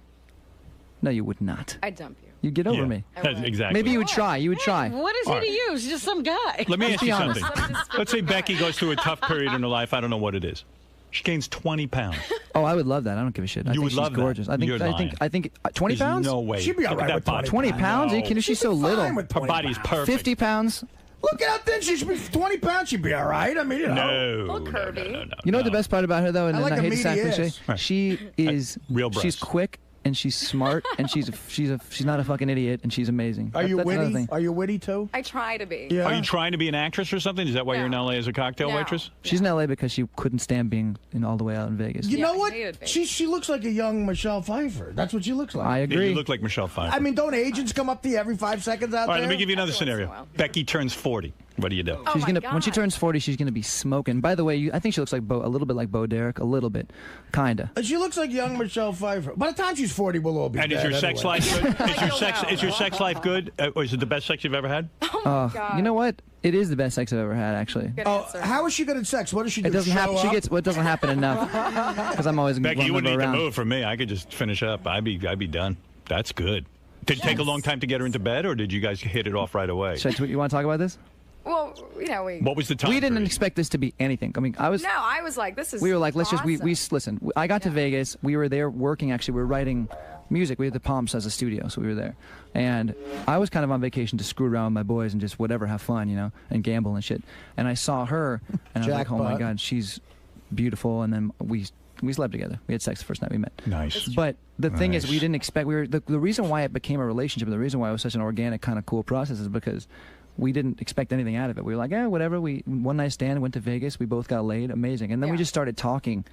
You know, then all of a sudden the next, I was actually there on her 21st birthday. She turned 21 the day that I met her. Yeah. It was her birthday. So we kind of threw a little party the next day, and then literally every day after that, and every week. And See, it's the love weekend is you she'd can't fly live in. without that person. But it just shit happens. You know, I'm not a fan of like, you know, we didn't go slowly or anything. We just kind of started up and Yeah, if it's never there, stopped. you do it. Yeah. Wow. You must get hit on all the time, though, right? Every once in a while. Yeah, I bet. Every day of her life. I can't believe you missed her. I can't even go there because there's so many I know, it's so douches. funny. I was in the back with Tracy Morgan looking at people fucking. I was trying to get a Jack and water. Place. You're always in the wrong place. The waitresses there are too hot. You can't get a Jack and water in that fucking place. What kind of shoes are you wearing? You wearing hot shoes? Boots. Yeah, you know exactly how to dress. Yeah. You don't want to hear the best part? She got off a red eye about an hour and a half ago. I did. Really? So this is you at your worst? Yeah. Can't imagine. I have to see you at your best. She's the hottest chick we've ever had up here. Oh, will you stop? How much? Go ahead, Artie. Do your rap. How much money? I can't now. The guy. That's an If he wasn't achievement. here, I man. would offer you. Good for you. 50,000. So do you think Wow. there'd be a marriage? Do you think that you would spend the rest of your lives together or something like that? Well, our relationship was kind of founded on this like anti-relationship idea, but it's now turned into a real full-fledged relationship.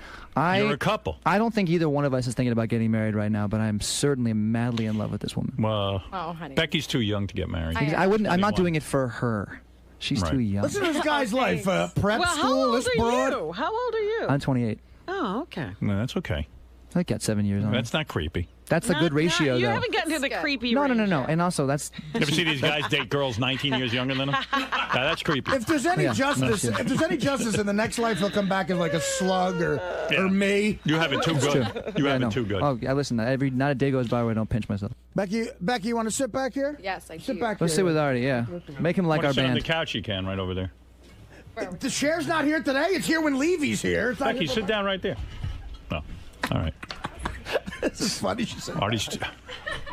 Don't touch her back there. Yeah, don't touch her. I won't touch her. This is your microphone. 3-foot zone. But Becky, you must have just gotten out of high school or something, right? You're 21. Well, yeah. Yeah. I don't know. I don't have a mic on you. You remember? Yeah, that's what happens. Did Artie come on to you during the? what mic is that? I don't even know. Man, Oh, this guess is- four. Oh. By the way, I gotta tell you guys too. This is such a trip because when I was like 11, my dad told me, "Man, Howard Stern is amazing. You gotta start listening to Howard Stern." And so, like, my parents got divorced when I was like 6 or 7, and every day, he'd drive me to school. And I listened to I've listened to this show literally since I was 11 years old. Wow. And so I just That was know it probably- so well. So it's surreal, you know? That was probably wrong of your father to do. Yeah, that doesn't sound right. Yeah, you screwed me up. Sounds like he's really irresponsible. You really messed actually. my life. No, but like the thing he told me, he's just like, listen, the shit's out there, you're gonna find out about it. I'd rather you find out, Find out from Howard Stern. Find out from Howard. Hey, Find Howard, out. you know how You together taught me he is. so much, man. Well, that's very nice of you to say. Thank you. How long did it take you to write this new album? About a year. We got home from all this, the whirlwind of what all was happening in like 05-ish, and we had sold 10 million records, so it's like.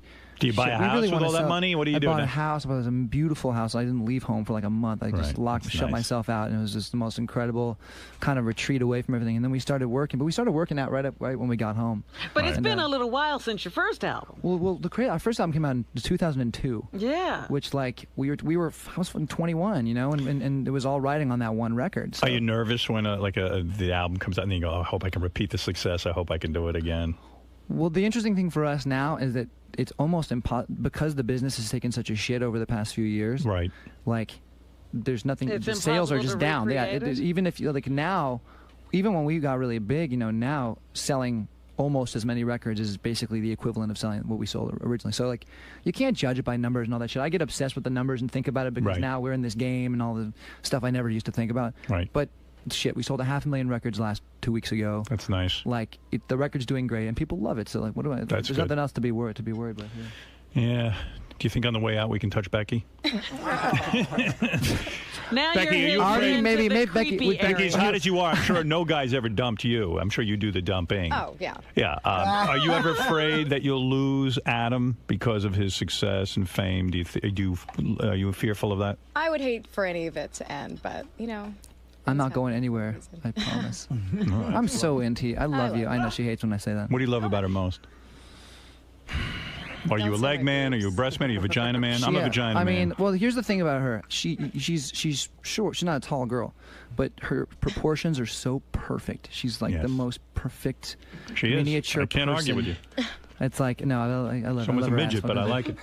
Works for you. No. Look at the difference How tall in are you? species 5'1". right there. 5'1". I like that, though. I like it on you. 5'1". It suits you well. No, I wouldn't want her to be any tall. I wouldn't want you to be any different, baby. We don't want you growing.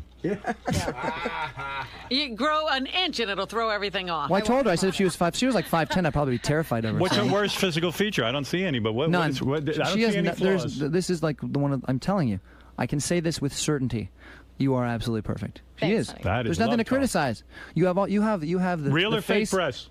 Real. Real. And also look at her nose. People cut themselves to look like that. Was that Look a at nose job? No, perfect. I was born with this. That's why Lucky. chicks hate her. Are you from L.A., Becky? No, I'm from New York, actually. Oh, really? Yeah. What part? Upper East Side. I was in Connecticut before I moved out, but You got sisters? I have a twin sister. Here's a twin You have a twin sister? What about Uncle Artie? The plot thickens. The plot Sophia. thickens. You have a twin. Does she really look like you? We're fraternal. She's brunette. Pretty much opposite. Is she as hot as you? I think she's smoking. Yeah. If she's opposite, she's ugly. Oh, she's ugly. Who wants the opposite of you? She's the brunette version. Hook us up and I'll crowbar Maroon 5 into every show.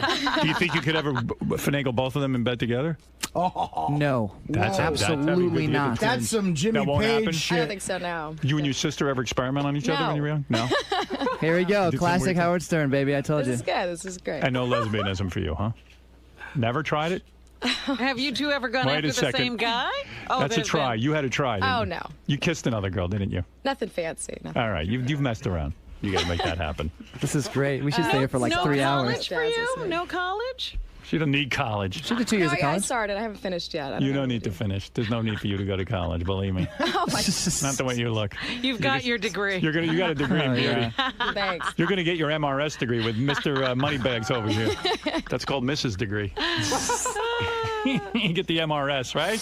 Well, what kind of an artist are you going to be? I'm not sure. I paint now. I like painting, so we'll see. She's really good. She painted Artie a portrait will of. buy a painting. She's actually, By the way, the hardest thing too, when you're in a relationship with somebody and they're an artist or they're a singer. I mean, she was relieved when she ended up actually really liking our music because she really didn't want us. She didn't really want to hate us because then she would have felt That would have been about it. bad. Oh, That yeah. would've been- But she loves our music, and actually, she painted a portrait of my dog. I have a golden retriever. It's like one of my best friends. She's the coolest dog ever, and she. Sorry, that's fucking nerdy. I can't believe I said that. She painted a picture of my dog, and that's kind of a delicate thing when someone paints a picture of your dog. And she's so talented. It was just like the most kidding. incredible thing. Yeah. You what 2 years out of high school? What? I'm That's hot. 22 in a couple weeks, so 4 years. Are you 4 years? Yeah. 5 years now, I guess. Do you ever put on a schoolgirl outfit for lovemaking or put on outfits? No, I just take outfits. Lingerie. Yeah. You do lingerie? She doesn't need it though. That's the thing. Every time we do, I get lingerie. I'm like, what's the point of this? Here's what scares me though. How many guys did you go out with before you met Adam? I mean, you're Not young. She was a very virgin. many. I None. mean- That's my point. I'm saying, you haven't really experienced a lot. How many men did you have before Adam? Like 1 or 2 or It's okay, or baby. You 5? can be honest. It's like couples therapy. It was Vegas. It was fun. I mean, 5? Oh, La la la la la la la. Vegas. Okay, We're shut not up. I don't want to hear about this. Well, you don't listen to these. 2 guys? Or? You slept with nobody. You were a virgin. You I were was a saving yourself virgin. for me. That's how. How old were you when you had Clooney? Clooney, Jesus. Is that contagious? I mean, you don't know if Adam's good in bed or not. You haven't had enough men. He might I've had actually. enough He to might know. suck in bed. You've had enough to know. That's all we need. he's That's all we need to go. That's as far as we All need to right. go. with Okay. that. Whatever. I've never. She was my first. Hey man, how was that? Did you have a good time? Oh, so fun. Surreal. Are you a big fan like Adam is? Yeah, I am. So is it a little nerve-wracking playing, No, but it's not like other radio stations we do. It's definitely got like a much bigger vibe than anywhere else, so that was fun. Thanks. Cool, man. Thanks. Adam, was that cool, man? Getting to meet Howard and just mix it up? Man. We're such big fans of the show. Long time coming. You dragged your girl in there, though, man. I mean, wouldn't you? She's beautiful. Yeah, definitely. Absolutely. No problem doing that. How's she doing? Can we check in with her, or does she not want to be on She really camera? doesn't want to talk to me. But you can bug her. It's a free country. You can do whatever you want. Now, you mentioned, you've been a huge fan for a long time. What was it like to actually get in there, be in the studio, not hearing him on the radio? It's great, but it's such a cool place too. I've never seen a studio quite like that before, so it was awesome, man. It was good times. All right, man. Well, thanks for stopping by. All right, man. Thanks. Good luck with the new album. Cool. Becky, you all right? I'm all right. He dragged you I through just thought for of a... Becky in the green room like this. Don't fuck up. I know. I'm going. No, he did good. He did good. You did great. Thanks, baby. He said all the right things. And everything, I know. so it was I good. do that. Artie can't steal you away? No, I think I'm taken. Yeah. I'm happy actually that Artie likes you because now maybe he'll like our music more. Because he'll think about it fondly. Yeah. His experience. Yeah. And he'll think about how you He are. was sweet. Maybe you're the reason. Oh, is that it? Yeah. Oh, see. Was it I hard knew I when said it for a Howard? reason. Was it hard when Howard was reading the list of women he supposedly slept with? I know most of it. She's heard it all Real. before. Yeah. So it was no Nothing news new. to me. It's not Yeah. a surprise. So. I've dealt with it already. How was it being on Howard's show? It was fine. I was not expecting it. It was so- warm and sweet and fun. Yeah, it was cozy. It was great. Yeah. It was actually really cozy. I wanted to hang out for longer. Did you? It sounds like you listen a lot in your car. I listen all the time. Well, I got Sirius, so I've always really been a fan of all the satellite radio stuff. So Right. I'm on board. Good. Yeah. Well, good luck to you. Awesome. Thank you.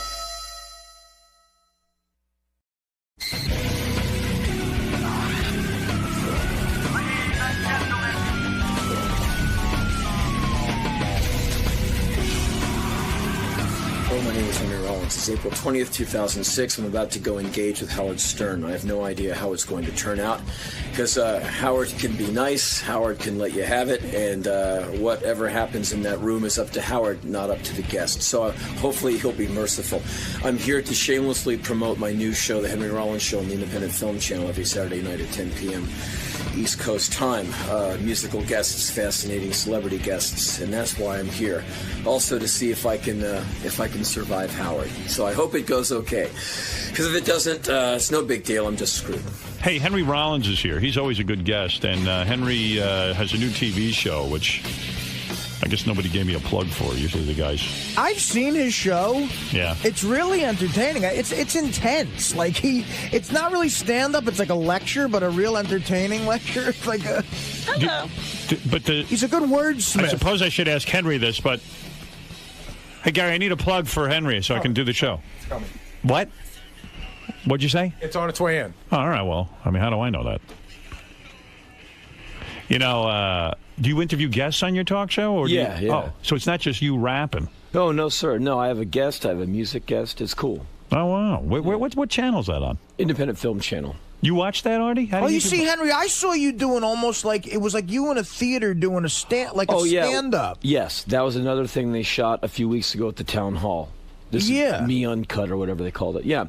Well, you do like a stand-up thing. It's yeah, kind of. I just get up. I don't have jokes really. I just get up there and kind of talk. Yeah. It's like a lecture. It's like refreshing. It's not like stand-up. You know, well, I it's just tell like stories. You You're got glad opinions. to see stuff. You come back. Yeah, exactly. So you still doing music with your band? Yeah, I'm at band practice every day this week. We're gearing up for August and September. I thought you'd kind of burned out on music, like you were no longer into it. No, not burned out on it. I just didn't want to only do music all the time, so I was trying to do other stuff. Yeah. Because, you know, I respect a guy like Bob Dylan who shows up every day and does music, but I'm interested in a lot of stuff, so I reckon you leave it for a while, and then when you really want to come back to it, it doesn't feel like a grind or an obligation. It's something you want to do, and the music will hopefully reflect that. So. How do you feel when you see, like, I got sick to my stomach when I saw Rod Stewart on American Idol doing the standards. Why do I get... I mean, I know the guy's in business, and, you know, that's the music taste change and stuff, but... At this point, I don't care what people do. You don't? No, in that Rod Stewart... I think he's a great singer. I think he's a great songwriter. And when you look back at all the great songs he wrote, you have to kind of just give him room to do what he wants. And so I'm not really around to put the guy down. His show can sometimes be a little cheesy. He brings his family out on stage. It turns into this big huggy, feely thing. Becomes like a family hee-haw night. Yeah, but the dude can sing. Yeah, you know. Yeah. So Howard, I was in the other room before I came on, listening to y'all talking. People give you grief about being on satellite. Well, in respect to what? What were you? Well, I thought that you said some people were saying, you know, you suck or whatever. Well, people always say so. You see, it's a weird phenomenon. The kind of radio that I created has spawned a generation of new guys who go on the radio, and great. I'm happy. I'm happy that in some way that I influenced radio, where I have a problem with a lot of the guys who go on the radio and do a show similar to the one I pioneered, is they go on and they feel compelled to say that I suck, that I don't know what I'm doing, I'm old, I'm boring, I'm this and that. It's a rant, and it's insulting to me that if you're doing my show to the point where you're doing bits that I do and an act that I do, at least have the common courtesy to say, hey, our inspiration was Howard. No, I hear you, and I'm not trying to make you rehash what you just said to everybody. I just hope you wouldn't waste your time. They're just jealous. Yeah. And you really don't have to take any time to. No, well, people ask my comment. When an unusual thing happened, David Lee Roth took over my show. Yeah. In New York, in some markets, and they asked me how I felt about it. I said, I don't care who takes over my show. Yeah. Terrestrial radio is my past. Yeah. I conquered everything I could in terrestrial radio. Now my focus is on satellite radio. Yeah, there's really nothing more you could do. There's nothing else to do. The FCC was up my ass. I'm not interested in doing a sanitized, safe show anymore. It's just. You have no idea how degrading it is to do a radio show and then have somebody edit it and chop it down and tell you that what you're saying is wrong. It's dirty. It's offensive. It's my sense of humor. Yeah. It's what I do. It's how I built my whole career. And now someone's saying it's wrong, and I have nowhere to fight it. I can't fight the government. It just got overwhelmingly depressing to me. Right. For 10 years, I was in a depression. And Henry, you don't have to worry. He's actually very happy here. No, I know you all are having a good time. No, yeah, we at the office, we listen to you all every day. I love it here. I mean, I can't tell you what a turn on it is to be here and have this now be my career. Yeah. But then they fired David Lee Roth. They gave him 3 months on the air. And people asked me about that. I said, that's not fair. You hired a guy, you heard his show, and you give him 3 months in radio to light the fires and get huge ratings. It just doesn't happen like that. But okay, if you made a mistake, don't say you're not going to pay the guy. You signed a contract with him. Be honorable. Oh, they're not going to pay him? They're trying to get out of it. Oh, well, as they would. And then they took Opie and Anthony off of. They have them on XM, and then they said, well, they're going to put them on in place of me with an edited show for terrestrial radio. And they asked me what I thought of that. And I said, I don't care. I wish everyone luck who goes on terrestrial radio. It's something I can't stomach doing anymore. Yeah. I don't feel any weirdness or jealousy. I thought it was unusual that CBS, who said they fired these guys for desecrating a church, and now they're saying it's okay to desecrate a church. They're saying to the people who work for them and haven't desecrated churches, you need to do something outrageous in order to get hired. Yeah, by break us. the law. It's an odd thing, and it's a defeat for XM. XM had exclusive material, and now they're saying we can't attract listeners with these guys. We need to put them on terrestrial radio. It's as if they're saying we need terrestrial radio. We don't. We're going to succeed. I feel it. I know it. I think it'll just take at least Middle America some time to get their heads around buying the box, plugging it in. You know, people move slowly to stuff. They don't run at it. They do, and the technology is changing. The portable units are starting to happen. Yeah, and every car will have it. It'll be on your laptop soon. Yeah. It'll be like everything else. In 2 years, you won't remember when you didn't have it. People are always going to ask me, though, how I feel when somebody replaces me, and I have to come up with some sort of answer. Yeah, but you know what? I was thinking about this the other day. I was at those Spirit Awards things, and I talked to one of your guys on the red carpet. You know, like, what do you think of Howard? This and that. It was right after you were catching heat from whoever it was. CBS was suing me. Yeah. And I just thought that was just BS. But it is BS. But the problem with it is, a huge corporation, these guys are like gangsters. They operate in such a bizarre way. They don't put up any of their own money. They've got $2 billion a year in profits to play with. They decide to pick on little old me. I got to go hire a team of lawyers. I mean, as goofy as it is, you should see. I'm going to read my bills to you when this thing is all over.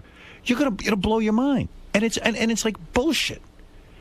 You know, it's absolutely ludicrous to say you allowed me on your air for a year to do this thing, give me permission, and then you're going to sue me for it afterwards.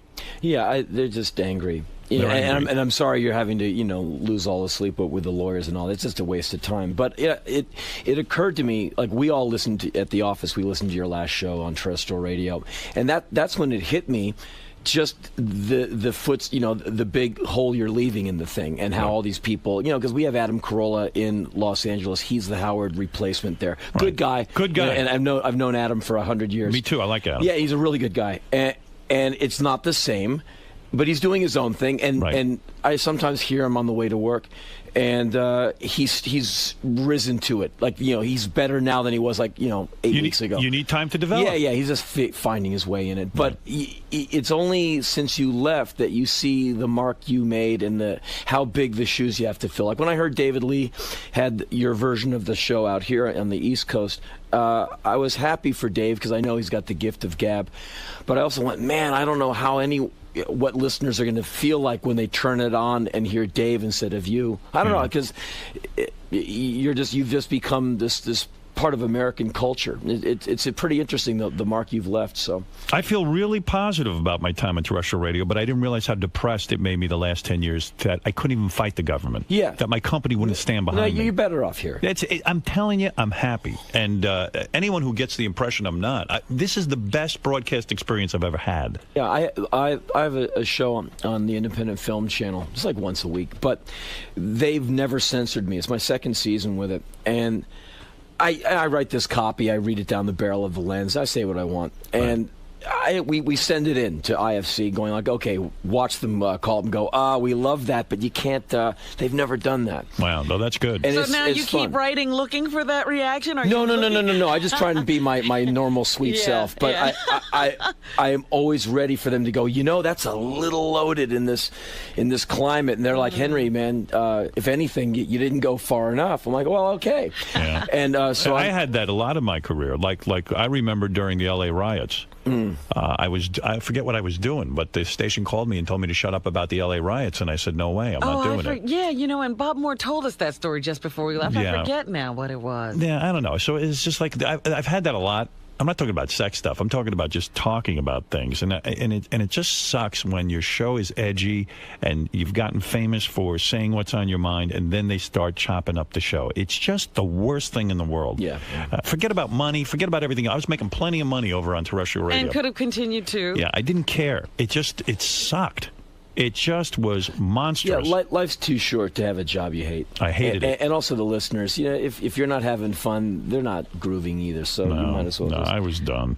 I really was. Yeah, I have a show on terrestrial radio once a week. I play music. Do? Yeah. On the same station Steve Jones has his show on. On you play music on it? Yeah. And you can play whatever you want? Yeah. I mean, wow. it's FCC, so I'm not playing some rap guys saying whatever. Right. But I got a lot of wide taste in music, so I'm bringing on crazy stuff, and listeners like it. I've had that show on and off for about a year and a half. I didn't know that. And it's big fun for me. I like it. Yeah.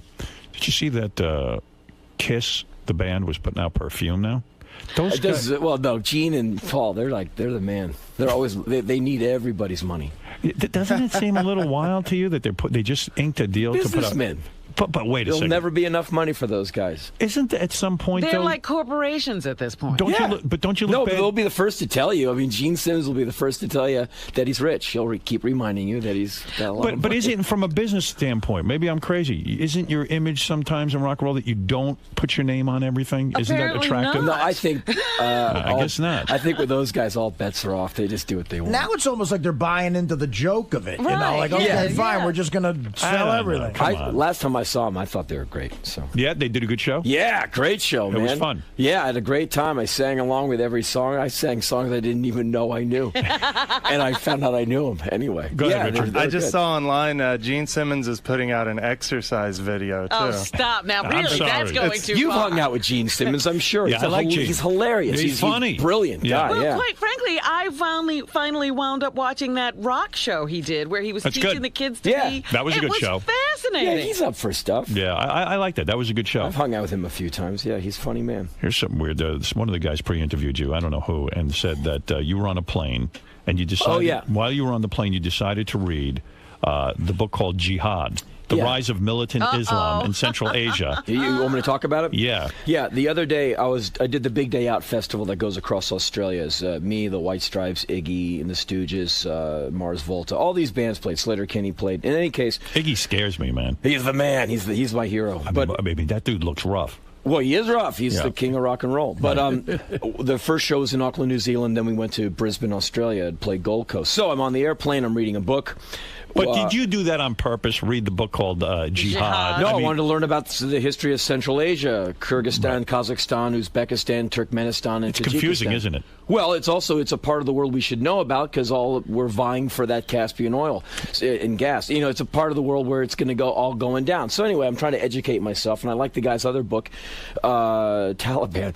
So in any case, I'm reading. You should have read that one. I'm reading Jihad. Right. And but is that the place to read on the plane? Because people are nervous flying anyway. Well, I think but you don't care. I think it's okay to read a book on an airplane in 2006. See, when I go on a plane, I carry an American flag. It's a whole different thing. Well, you wrap yourself in I do, yeah. Well, so this fellow sits down next to me, hey, how do you do? What are you doing? I told him, I'm, because the guy's surrounded by musicians. There's a bunch of bands on this plane and this guy. And so I'm very polite to the guy, and I go back to reading my book. A few nights later, I'm in Melbourne on a night off, and I get a letter from whatever the version of Australian Homeland Security is. He goes, a man sat next to you on an airplane. We looked up the flight records. We found you. He didn't like the book you were reading. He's called you in as a person of interest, potential terrorist threat to Australia. And I'm not a threat to anything except breakfast. I'm really not an enemy of any country. Right. And so people think you're crazy. Yeah, right. Right. Well, Ahmed Rashid is the writer. He's a Wall Street journalist. He put out the book on the Yale University Press, where Bush went to college. It's a New York Times bestseller. His previous book, Taliban, is given to American forces going into Afghanistan so they can learn about the region. He's a historian, and he's a very good writer. Right. And so what did you have to meet with their version of the FBI? They wanted to interview me, and anything that I find provocative, I grossly overreact to. So Right. I just said, tell your boss if he's not busy this afternoon to go fuck himself. You did. Oh yeah. They don't take kindly to that. Oh my goodness. Well, it's all in print, and because I wrote her this letter, then I took the letter I wrote her, this woman who wrote me, and I put it on my website, and I said, tell your prime minister he's a sissy. My hometown is more intense than Baghdad, and fuck all y'all. Wow. And that was the last of it. Well, no, she wrote back and she said, easy, Tiger, easy. She goes, I like you. We get 1,000 of these idiotic phone calls a day. I just wanted you to know. And we got to check it out. Yeah, and I said, look, I'm not a threat. I've been to your country 25 times. I love Australia. I love Australians. I have been there that many times. It's a fantastic place. Meanwhile, Henry has to walk everywhere now. They won't let him on a plane. Nobody will let him on a plane. And so, meanwhile, I have to spend another week and a half in Australia, having called John Howard a sissy. So, I remember one of the times you were on, and this is a hard subject for you, but one of your best friend died, or was killed, was murdered, and all that. Yes. But someone told me after you were in, and I've always wanted to ask you this since the last time, you keep your friend's brain in a bowl, is the rumor? No. In your house? No, sir. That's impossible, right? It's a little much. Someone called us up with that and swore that it was true. I'm sure they called you. We get all these rumors. Well, yeah. I mean, it's perfect. How would he have access to that? I don't know. Do you have any of his parts in your house? No, sir. No, all right, okay. Well, listen, I had to ask. Some guy had me convinced. And I go, you can't have the guy's brain in his house. Just the memory. See, you think Henry's crazy. I do think Henry's crazy. Yeah, I'm crazy. Yeah. In fact, weren't you offered a part in a movie with Gina Gershon, and you turned it down because you thought she was a Scientologist? Yeah. Now, I'm surprised by that. Why do you think... Why do you care? Yeah, why would Scientology bother you when all these religions are whacked out of their skulls? Scientology bothers me for a lot of reasons. Just, I think they're creepy. I think, any religion that costs money bugs me. But they all do, don't they? They all do, yes. They all charge dues. Not on its face, like Christianity. And I'm not a religious guy, and I'm not here to bash anyone's religion. Right. But you can pick up a Bible and get the good word and be cool with that. Right. I know good Christians who are just like, look, I like Jesus, I liked his message. Hell, I've read a lot of the New Testament. I like his message, too. He said a lot of really cool stuff. Be cool to people, help other people. I'm good to go. But the distinction is, in Scientology, you have to go join. And you have to pay. To get the information. And it's a cult. And it's just creepy. And so I thought good old Gina was a member of that, and I just didn't want to be in that camp. And apparently she found out, and she thinks I suck now. Did you ask her if she was a member of Scientology? I never met her. I don't meet. You're the one who meets all the famous people, not me. But wouldn't you say to her, listen, I heard you're a member of Scientology, and I have a... but you just assumed... Or check it out in some way. Yeah. Yeah. It's like me hearing about your friend's brain. I waited to ask you. Yeah, well, you're right. You're right, I'm wrong. I should have checked it out, but I didn't, and apparently she went, wow, I used to be a fan of that guy, so she thinks I suck now. And for that, I do. So what horrible movie did you miss out on being in? I forget now. What terrible movie did you pass on? Citizen Kane. Right. I forget what it was. So now you're getting older. You're a guy who's in 28. Yeah. Come on, seriously, how old are you now? 45. Are you still angry? Are you still pissed off? I remember some of your early performances. You were the most pissed off guy I've ever seen in my life. Yeah, I'm angry, but it's not like it leads me to kick walls, punch dogs, and hit kids ever. You've mellowed. No, I never was angry in that way. When I was young, I was a very frustrated guy. I can't meet the girl. The girl leaves. There's all that youthful stuff. You're a good-looking guy. I can't imagine there was a time you didn't get women. Well, no, the girl always leaves you. Thank goodness. If you're going to be a bluesman, you need the second half of the record to be written for you. What is your personal life like? Yeah, you get any pussy? What's your story? At this point, I'm really busy, and I'm just trying to keep all the balls up in the air instead of my balls in other places. I don't dance, I don't smoke, I don't drink, I don't go to bars, so I don't really intersect with people. You work out still, right? Yeah, all the time. Yeah. But I'm like you, like all y'all in here, man. You work your ass off trying to keep the thing going. I mean, you do your show, and then you get the next show ready all day, right? So you're too busy to get laid? Well, it's not a priority right now. I just got my TV show. I admire that. And I'm getting laid is always my number one priority. Well, that's honestly. Good. It's not like I haven't been in that situation before. Right. I've been to that trough many times. Right. I've had a really good time. I plan on going back again, but it's not the priority it was when I was 23, and that could just be me wearing out. My theory on you was that sex isn't a huge priority with you because you had a horrible childhood. You had molestation in your childhood and all that kind of stuff. You've talked about it. Yeah.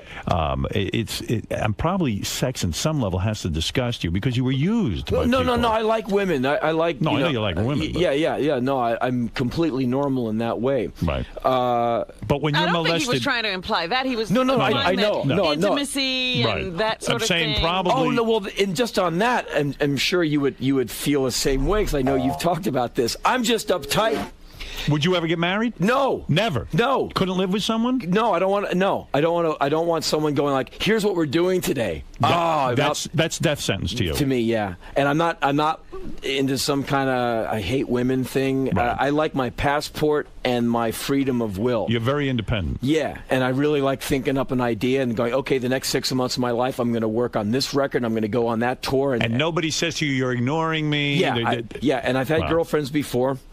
And I tried every different, I'll meet the girl who's in a band, so she'll know what touring is about, and we won't have that argument. Right. Tried that, didn't work. Right. Then I'll meet the actress who knows about, I've got to go for 3 months over here and be on location, which is how I live a lot of the year. I'm on tour. Doesn't work for you. Didn't work because their actresses, well, the ones I met were crazy. How do you set the rules and boundaries with a girlfriend, though? Let's say, okay, you meet someone, you like them, this and that. I'm an awful boyfriend. You're the I'm not worst. around. Never. No, and what's priority for me? The work. Like we're going out tomorrow. Guess what? My thing changed. I'm on a plane. I gotta go. But what about? Yeah, I know. I gotta go. And why would you, I don't want to be mean to people, and I don't want to be a drag or a letdown. So instead of being the jerk, I just decided not to burden someone with. I just figured out that I'd rather be on tour. I'd rather be working. Wow. And what's going on with the hand? I'm just watching. This cast and I'm like, I thought it was a weightlifting thing. No. It's even better than that. I was walking to the supermarket the other day over on 13th Street, Trader Joe's, and so I've been here for a few days with the band, and I tripped. I'm. You just fall. Yeah, I'm not. Yeah, I'm not coordinated. And You so fell. I ate shit so magnificently, like 2 step forwards, flying through the air. Is that embarrassing or not? I mean, no, it is. No, when not you for fall me. down. For me, that is. That's the worst thing I could do. I'm fine with that. I know I'm a klutz. Were people laughing when you fell? No, actually, I got up. People went, "Whoa, are you okay?" And I went, "No, I'm fine." And then went like, "Whoa, aren't you Henry Rollins?" I said, "Yes, the man who falls on his face." And I went into the store and I sprained my hand. And the dude X-rayed it and said, "It's not a fracture. You're lucky, but you're going to be in this for a couple of weeks." So I got a little brace. See, I think you've matured in some way. I don't see you. I remember watching your concerts. Your shirt was off. Your pants were off. You were insanely. But that's a performance. But even when I'd see you interviewed, you were like insane. Like someone would mention, Eric Clapton, and you would just go friggin' nuts. You would be like, his Unplugged. It was utterly wretched and horrible, and everything. The anger was. He's one of my favorite guitar players, but that Unplugged sucked. Did it? Why? Because he's gotten too wimpy? No, it just was not the format for that guy. And he's a better player now than he's ever been. He's got one of the best tones in the business. I'm in awe of Eric Clapton. See, because I respect your anger. I go off too. I mean, like you said of Michael Hutchence, you said, that druggy fuck up died in his hotel room with a belt around his neck. Suicide or autoerotic, either way, it's pathetic. It is pathetic. It is. You still feel that way. It is pathetic to be in such a great band, to be such a charismatic singer with all that money, and the world loves you. You can tour anywhere you want. And what he had in abundance is what bands wish for a teaspoon they would die for a teaspoon of it. Right. And when I see these guys 8 million in the bank and 10 million records sold and everywhere with electricity wants them to play, right, and they OD, I go man, there's so many bands in clubs who go, man, I just want to be Eddie Money for a week. I just want to just give me a break. And it just makes me mad that people squander that, or they go, oh, my life sucks. Your life sucks. You're doing pretty good, man. Are you impressed by someone like Bono who goes out and tries to save people? I'm impressed by Bono's humanitarian efforts. I'm not a fan of the band, but I think the guy really means it with his third world debt relief, and I think Africa needs all the help and understanding standing the world can give it. You're not suspicious that maybe this is some record promotion? I thought that a few years ago until I saw how much of the year the guy devotes to it. He does. He does. And you really have to give him props on that.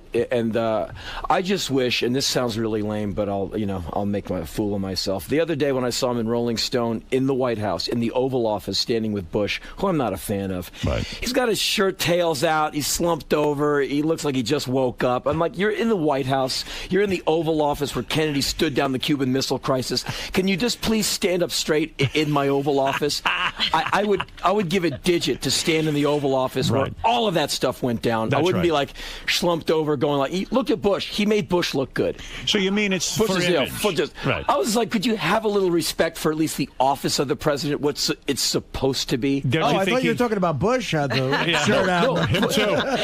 But you're right, isn't it? Yeah, thank you. Yeah. Despite what you think about the president, the White House represents something to all of us. Absolutely. It's a symbol of power. It's the center of where every great thing went down. And maybe I'm just naive or childish, but that stuff means a lot to me. You're saying you mean you don't need to pose in the White House as a rock star. Well, you're going into the Oval Office. Would you please shave? Right. Would you please tuck your shirt in? At least stand up.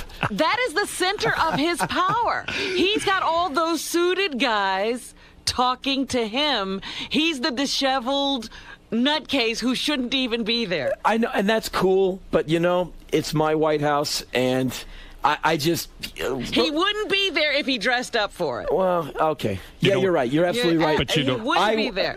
I would have tucked in my Gap T-shirt into my Banana Republic pants. You could. You know what? You could stop. We could stop with the posing for 2 seconds. He wouldn't be there if he. I agree with Henry. I get what he's talking about. When Woody Allen goes to the Knick game with Soon Yi, I watch her during the Star Spangled Banner, and if she doesn't give enough respect to that, I'm like, if it wasn't for that song, honey, and what it represents, you'd have dysentery. Right? And at this point, have dysentery. As it is, you got better Knick tickets than I do. That's right. Because of the administration, they're getting on a lot of people's nerves. But what the office means, what the paperwork means, what democracy and the Constitution means, I respect the guys. I respect what he's doing. I respect what he's doing humanitarian. And Bono should be applauded for his humanitarian work. work. But you've changed philosophically. I still don't like the music. Right? No, I understand. But Bob I Geldof, think that the guy's doing what he's doing. Bob Geldof, at the time he was Live Aid. And Howard, are you just going to read down a list of people because I love bashed? Yes, I love this. Okay, a guy whose band sucked and who whined when promoting 2 Live Aid shows. He didn't get a Nobel. Yeah. So, okay. Here's why I said that, because his band blew. Right. And it did, right? Yes. And I don't like Mondays. Come on, it's an awful song. It's just catchy. Admit that. It's just not good. And believe me, I know all about bad songs. I've written a million of them. But and everyone knows that. But the fact that he put on 2 shows, which did great, and he wants a Nobel Prize. Bill Graham put on about 500 benefit shows all the time for flood relief, earthquake relief, whatever relief. And he just said, Grateful Dead, Neil Young are going to play, and here's $8 million we made. Take it, gotta go. Right. Bill, but Bob, we'd like to thank you. I don't wait around for thanks. I got to go. And Bob Geldof does 2 gigs, which were great. And wants the Nobel Prize. And his book was called Is That All There Is? But, there again, he did something for like the big G8 meeting recently, where him and Branson provided train service up to protest the thing up in Scotland. So that's cool. Is this it? If you're going to help, if you're going to do something to benefit others, don't expect anything. Don't wait around for a thank you. That's right. Like, you contribute money to organizations. I give time and money every year to organizations. I raise a lot of money. You're not looking for any credit. Never. Never. Well, why? Right. I mean, if you're being benevolent, don't wait around for the thank you. Like the Lone Ranger never waited around for thank you. He was on Silver. He was gone. He was the man.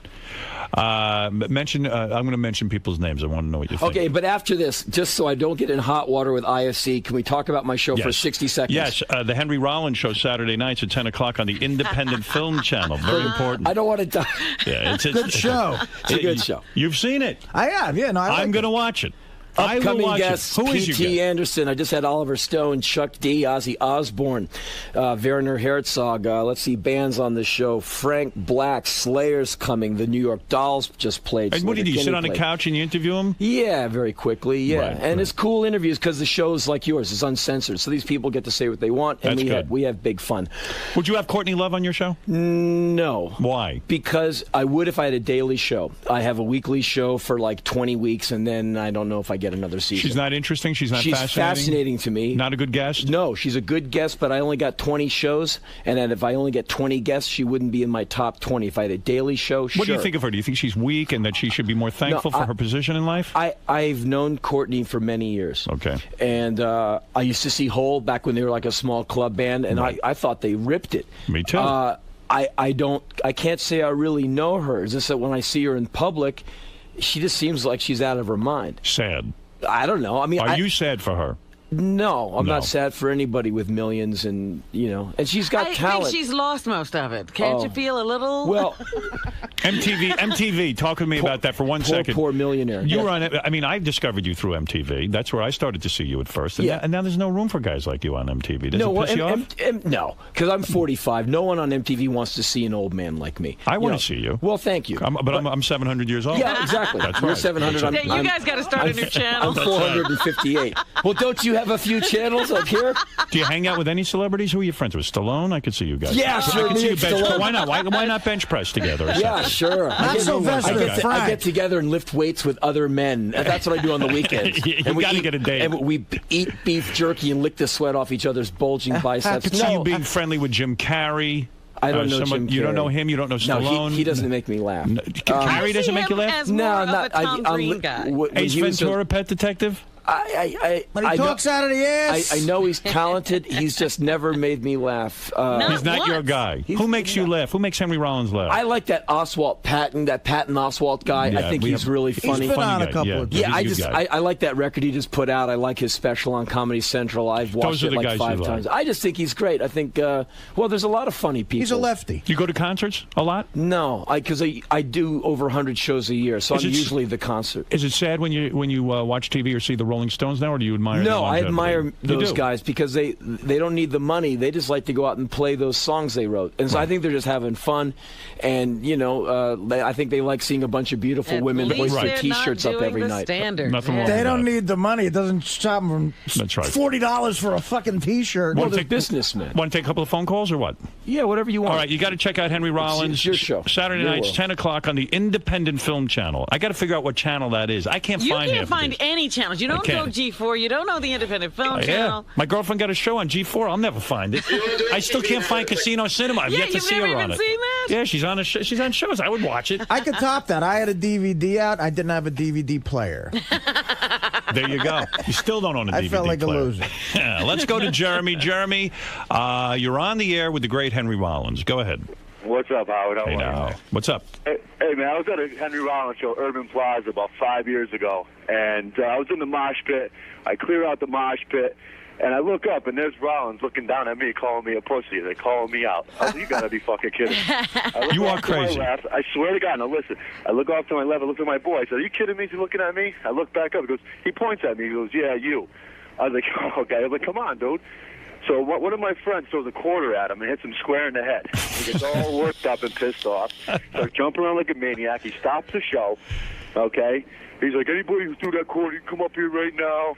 He's like, you could fight me. You could sue me if you want. I'll fuck you in front of your girlfriend. If I get arrested... So did your friend come on stage? No, actually, we got the security up there. You come up to the thing, you can't get up there. So he's running around. He's like, if I go to jail and anybody tries to fuck me in the ass, I'll rip their dick off and beat him up. Played one more song, and he leaves the stage after an hour. I swear to God. No, actually, we would never not play the entire set. So Is it wrong that's wrong. if someone throws a quarter at your head to challenge them to a fight? I don't think there's anything wrong with that. No, I don't care. Well, and the guy who cleared out the pit, he's probably, I probably did that because he probably was slugging 135-pound guys. That's one thing. I'm from the hardcore scene. I don't do that. Like, I just, when I cleared it out, I mean, like, I laughed longer than everybody. I was just hanging out, having a great... I was a Henry Rollins He's a fan perfect all my angel. Isn't it great that you do a show and now you got to fight the audience? It's pretty wild. Well, I would never throw anything at a sitting duck. You're on stage. Where are you going to go? So you're going to chuck something? You can't even see anything. The lights are in your eyes. I caught a quarter in the teeth once. Wow. And that, chipped my tooth. Like, ooh, poor little me. I'm just saying, but, I've seen people catch bottles in the head and get knocked out cold, get stitched up. And if you're going to People assume you're into this stuff because you're so hardcore, well, I think. I don't know if they assume I'm into it. But they think you're nuts. But it just makes me mad that someone would cheap shot you you like that. And sometimes in those pits, you see some guy who can't take it get his ass kicked, and I take exception to that. And you will call him a pussy, right to his face. And I'm sure the guy, he's just getting off, having a good time. I mean, this fella doesn't like me anymore. That's okay. But, I'm sure he's just having a good time and all that. But the only reason I would have said something is if I saw something where like the little guy's getting his ass kicked. Right. If people are just going in there wailing on each other, a good time on a Saturday night, keep on wailing. But when you see the girl get punched, and the two guys on one guy punching him in the head, I go, well, come on, you guys, it's music. It's not supposed to be, a fight. Hey, Bob, let's talk to Bob. Bob, you're on the air. Hey, good morning, everybody. Henry, I think you're awesome. I was just wondering about during the movie The Chase, when you were playing that cop. Uh-huh. Did Christy Swanson ever offer you, a rim job or tossing your salad? Did she ever toss your salad, Christy Swanson? No. She shook my hand, and she was very friendly. You never banged her? No, sir. Have you banged celebrities? No. Never? No. I'm shocked. I don't hang out like that. Wow. Boy, I tell Howard, you, you're not being a rock star. Howard, look at me. What about you? I'm in Banana Republic shorts. Dude, come on. You're I'm in in a good shape. sweatshirt. You're a good-looking guy. I just don't make. I'm not cool like that. I don't make that scene. You're crazy. I drive a Subaru. Who's that smoking hot chick with you today? That's Betsy, the press lady. Oh, she's the press lady? Yeah, she's a nice gal. Unbelievable. You should get her on the show. I'll do her. There you go. That's why we love you, Howard. Why won't you do her? Are you embarrassed? We work together. Oh, come on. You are the nicest guy. Awkward? No, I just think there really is a time and place. You for doubt all that she stuff. would do you? I don't even think like that. It hasn't crossed your mind that she's an attractive woman and that you could. I'm sure a lot of people find her attractive. I'm You sure don't her find parents see her on the holidays, and they're oh so happy that she shows up. Let me take a look at her. The guys out there are raving about her. Oh well, there you go. There you go, honey. Wow, look at you. It's gorgeous. Would you? Let me ask you a personal question. Hi. Hi. What is your name? Betsy. Betsy. You work for Henry's for the publicity. I do the PR for his show. Yeah, good-looking girl. You have no trouble getting guys, right? Poor Betsy. Would you go out with Henry? I mean, Henry thinks you wouldn't go out with him. Henry is 45. How old are you? I'm 26. Henry, what's wrong with Matt? Henry could be her dad. You're crazy. I don't want to go out with a 26-year-old girl. Really? Really, I don't. How old? Why? You don't think she's mature enough for you? No, I'm not. Wow, I'm you're not too evolved, mature man. for anybody. You are so evolved. No, I'm not evolved. No, No, I'm not Look, evolved. if I tried to find a chick as smart as me and how fucking long I would be looking. Would you go out with Henry? Did he seem No, too she old to you? wouldn't. No, she wouldn't. Let me ask. That would never happen. What's your age range? I have a boyfriend, so. How old is he? He's 13. He's great. How old is he? He's 28. 28. See, that's punk. good. He's going to be 28. 26, He sounds 28. like a loser. They have no. You wouldn't date a guy 45 if he looked like Henry. He's in shape. Isn't that I don't think I would date pathetic? a You don't. You wouldn't. I don't think I would. See, good for her. Ah, bullshit. How about a 38-year-old who looks 60? What do you talk about with a 26-year-old girl? Past Everything. like, gee, you're hot. No, come on. You talk about American Crazy. Idol. I was your I've never age. seen it. When I met Neither Beth, she have was I. 26. She blew me away. She knew more crap than me. I'm an idiot. You're the same. I mean, come on. You're the same age difference with Beth. What do you guys talk about? We talk about everything. What do you think? I'm so bright that I can't relate to a 20. Seriously, Henry, Howard and his girlfriend are the same age difference. Well, that's cool. What's that with it? Different strokes for different folks. Yeah, I'm not trying to be an elitist at all. No, It's not a matter of being bright What is either. the It's age just range like, you date? know, What you is can the relate age to. range? I think I should date women between the ages of like my age down to mid-30s. That's what I'm dating now. Well, there you 34. go. But you're older than Henry. Yeah, of course. We don't want to go too old. You have the same age range. You wouldn't bang a 45-year-old. I know you. I don't. When's the last time you banged a 45-year-old? I don't think I ever have. Exactly. Okay. Yeah. So in your You know mind, what? you think Right you would. now, Henry's being high-minded. He's not trying to date anybody. No. Let's see what you choose when you're trying to date. No. I've had just the momentary sex experience with legal age 20-somethings. Yeah. Of course. And big fun I had. And no regrets there. Betsy, but as far as like seeing someone every single day or hanging out with them and having a meaningful relationship, I don't don't think the girl's going to find something in an old man like me. Because, like, hey, let's go out, let's do this, let's do that. You would bang Betsy, but not be seen with her on a regular basis. That's what he's saying. That's what he's saying. That's what we're I respect all that, saying. too. Don't think there's anything wrong with expect a relationship, Betsy, just bang him and get him out of his misery. You see, I have not said a word on the topic. We work together. She's a very nice Betsy, gal. why are you not modeling the way you look? What's going on? Why are you wasting your time with public relations? I like public relations. You like it, huh? It's bullshit. It's all crap. Get out there and model. Anyway, thank you, Betsy. I didn't mean to embarrass you. But Get into a world that has no bullshit modeling. Yeah, that's easy. Yeah. All right, let's see. Here's Sabrina who wants to have sex with Henry. Yes, Sabrina. Oh, Henry, I'm 42. Am I your Perfect. age? There you go. Perfect. The housewife. Finally, somebody who wants a 42-year-old. You a big Henry Rollins fan? Is that what you're trying to? Yeah. Oh, yeah. Yeah, that's your man. Well, thank you very much. He is so gorgeous. Right. Okay, let's go to Josh. One last question for Henry. I don't want to embarrass him here. Josh, go ahead. Hey, Henry, I got a question for you. Yes, sir. I wanted to know what you thought about Dickie Barrett being fired from the radio station that you work on. Quite honestly, I don't know a great deal about it because I'm on that station. I'm the cleanup crew in that I come in there at 8 p.m. when there's nothing but an engineer and people cleaning cubicles. And so I do not know the drama that led up to his firing, and I was in Europe when it all went down. Who's the dude? What's his name? Dickie Barrett. It was in the Mighty Mighty Boss Tones, and he was the morning guy. He kind of had your slot in the morning at Indy 103, and apparently was fired for not playing the music they wanted him to play and all of that. And Dickie wrote me after he got fired. He goes, "Hey, I just got canned.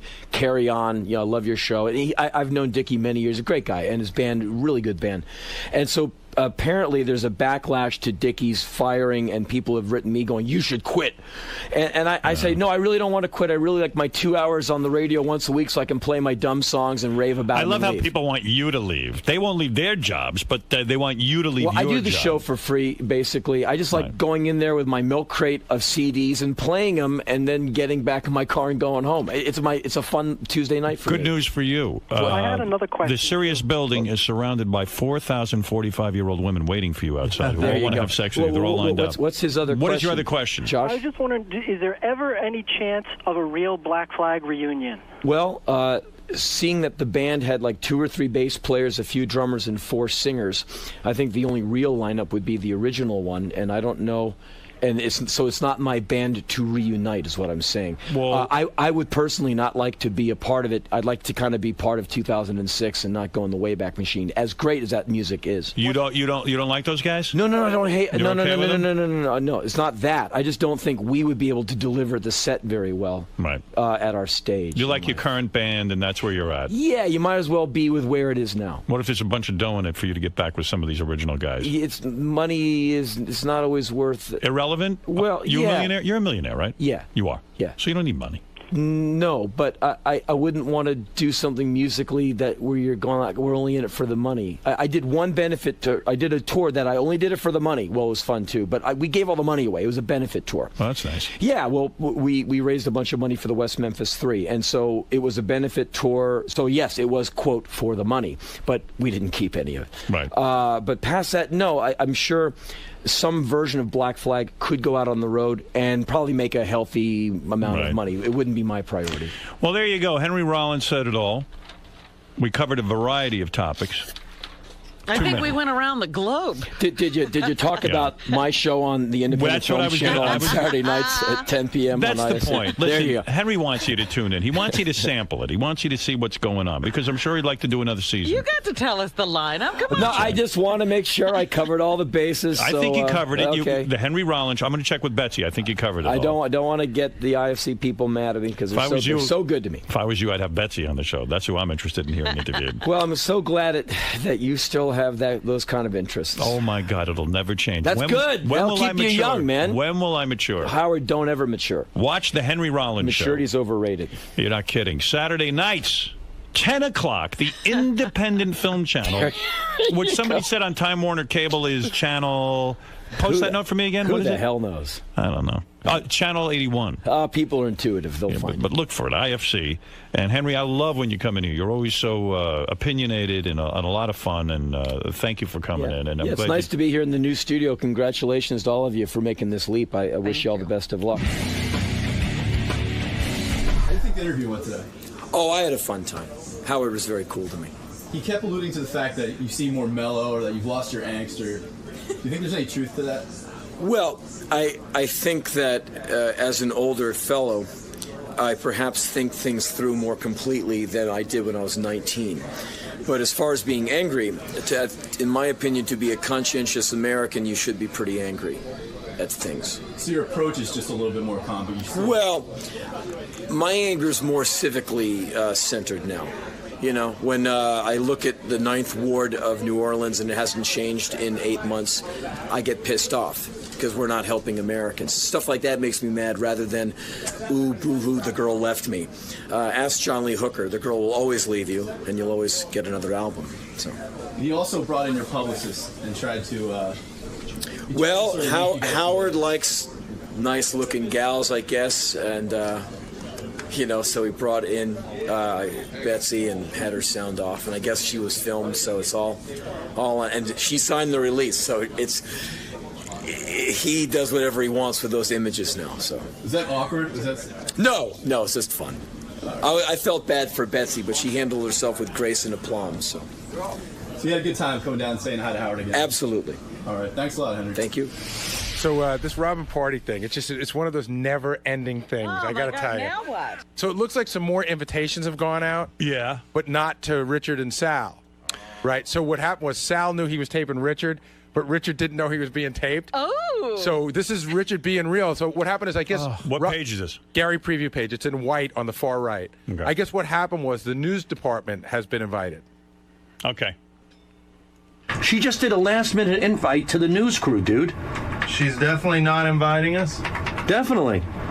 She still has freaking 4 DVDs I loaned her at K-Rock in 2004. You know what? I'll go to the bar right next door to my apartment and have a fucking blast. And get as drunk and off my ass as I want and not have anybody watching me. I'm bummed I won't get to party with High Pitch Mike from the news. I wonder if High Pitch Eric is invited. He probably would be over us. Bullshit, man. They're bummed. They are really, really, really bummed. Was the news really invited? Yes. I don't know. Were they? That's low. Robin, I love the news guys, but Sal and Richard, at least, I mean, I understand, like, Sal might be a little weird, but Richard, you got to invite. Well, Richard just mentioned why I have reservations about him. Sometimes he just gets so totally drunk, he just falls all over himself or doesn't know how to get home. I mean, I'm disturbed by their behavior. You don't want him living at your house for the week? No. Can I sleep on your boat, Robin? Man, the gloves are off taping a guy when you don't know he's being taped. Sal just baiting him. Well, what it really is Sal wants to get his point of view across without coming across as a jerk, so he's blaming it on Richard. Meanwhile, Richard was pretty nice for a guy being taped and not knowing he was taped. I thought I'd really get the boom load. Now you should invite him. Yeah, I wasn't too brutal, was I? You weren't. What do you have, DVDs you loaned her or something? What's Yeah. the bitterness there? Do you remember those? I've given you a couple of those back. I still have But you two still I'm got a trying to few, find. yeah. Oh, that ain't right. Robin was screaming at me yesterday because I recommended a movie to her and she went and saw it. She was all pissed off because she blames me that she wasted 2 hours. I got that one You from owe Howard. me that. What movie? Something called Slither. It was no, I liked it. I thought it was a pretty cool movie. Is there a horror movie you don't like, Richard? Well, one that Robin recommended to me one time called The Boogeyman. I went and saw that, and I didn't see that movie. no, I swear you recommended that to me. Boogeyman. What is the boogeyman? I went and saw it, and I was pissed at you, Robin. You strike me as a guy that just loves every horror movie. I like a lot of them. But I was trying to be nice to Robin because there's a new one coming out, and they want to give her a screening, and it's one of the best horror movies I ever saw. What's that? It's called An American Haunting, and they actually want to give you a screening, too. But it's like a true life ghost story from the 1800s, and it kicks ass, but now Robin doesn't want a screening because she doesn't trust me. I think Sissy Spacek's in it. It's like a real movie.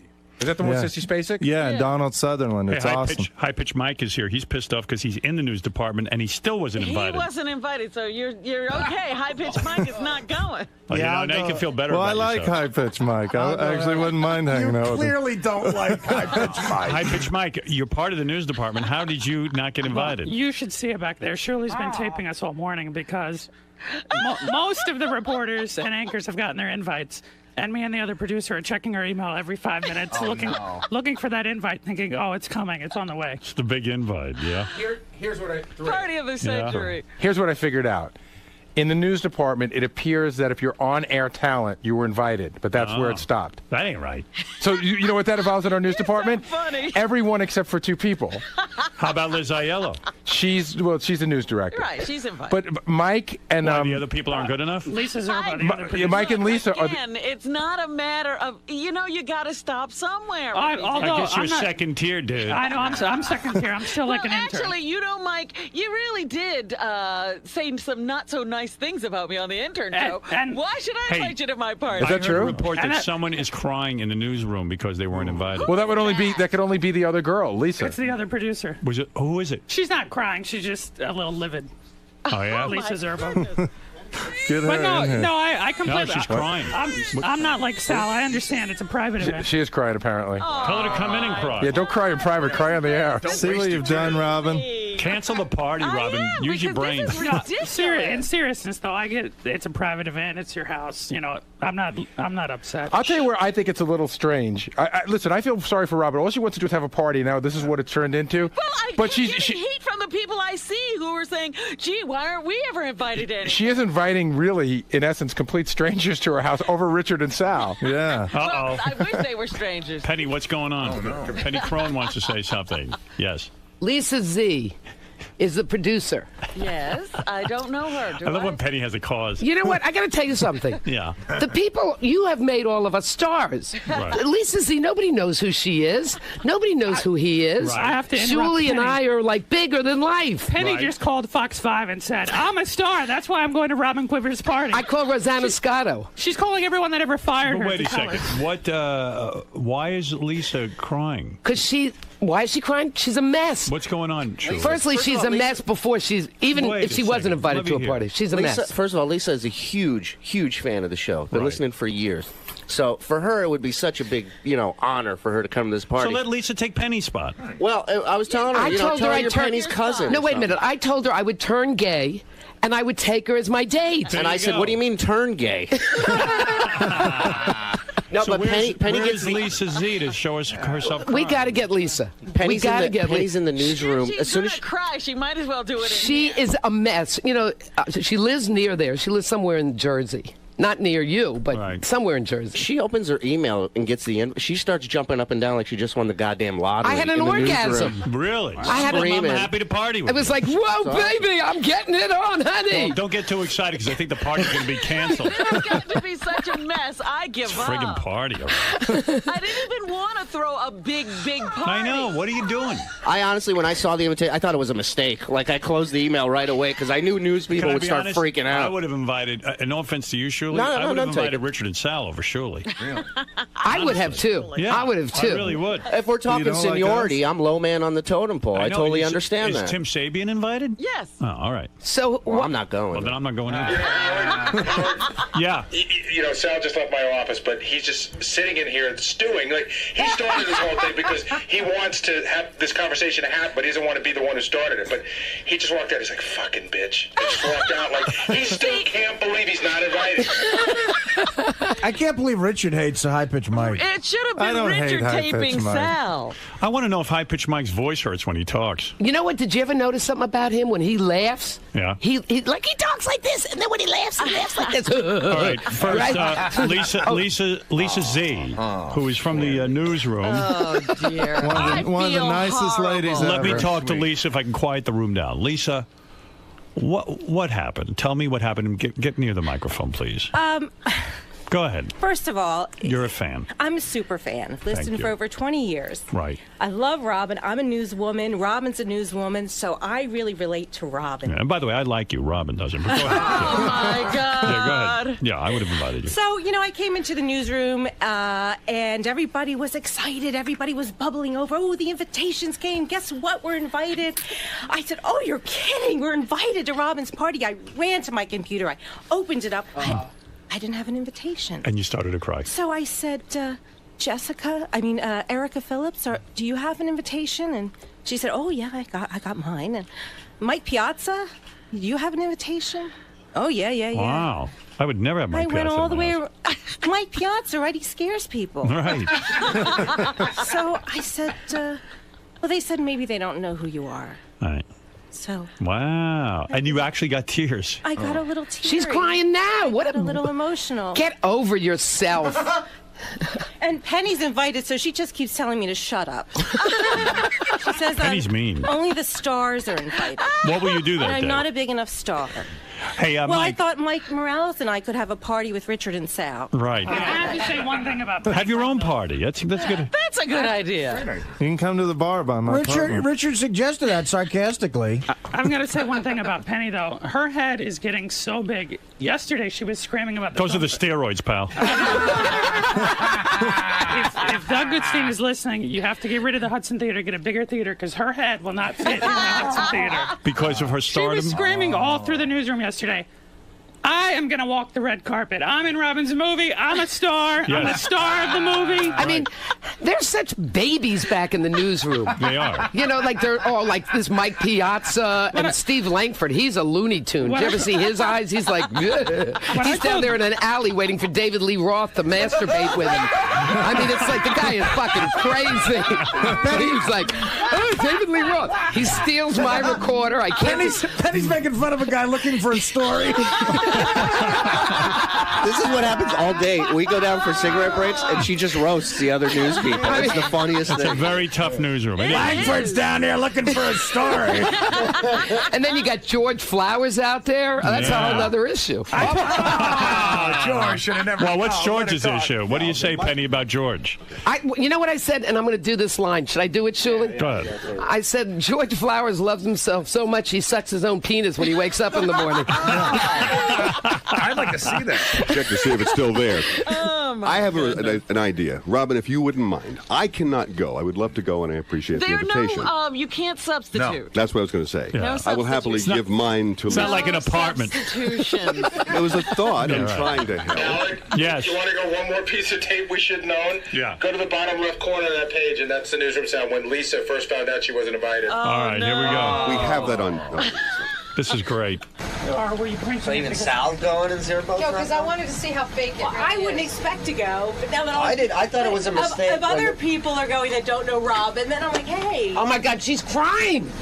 Shut up, Penny Crone. I don't know if this is real It's or from fake. Carrie.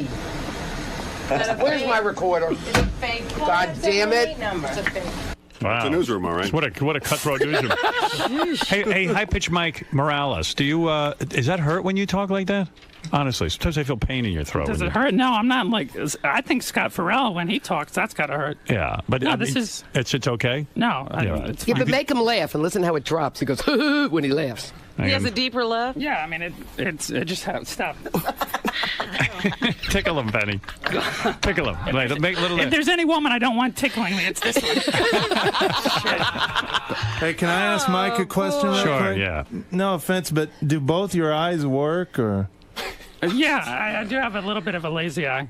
Yeah, I didn't know if one was maybe a glass eye or something. Yeah, Richard's all proud of himself because his eyes aren't lazy. Yeah, but he has two working eyes. The rest of me is lazy. My eyes aren't lazy.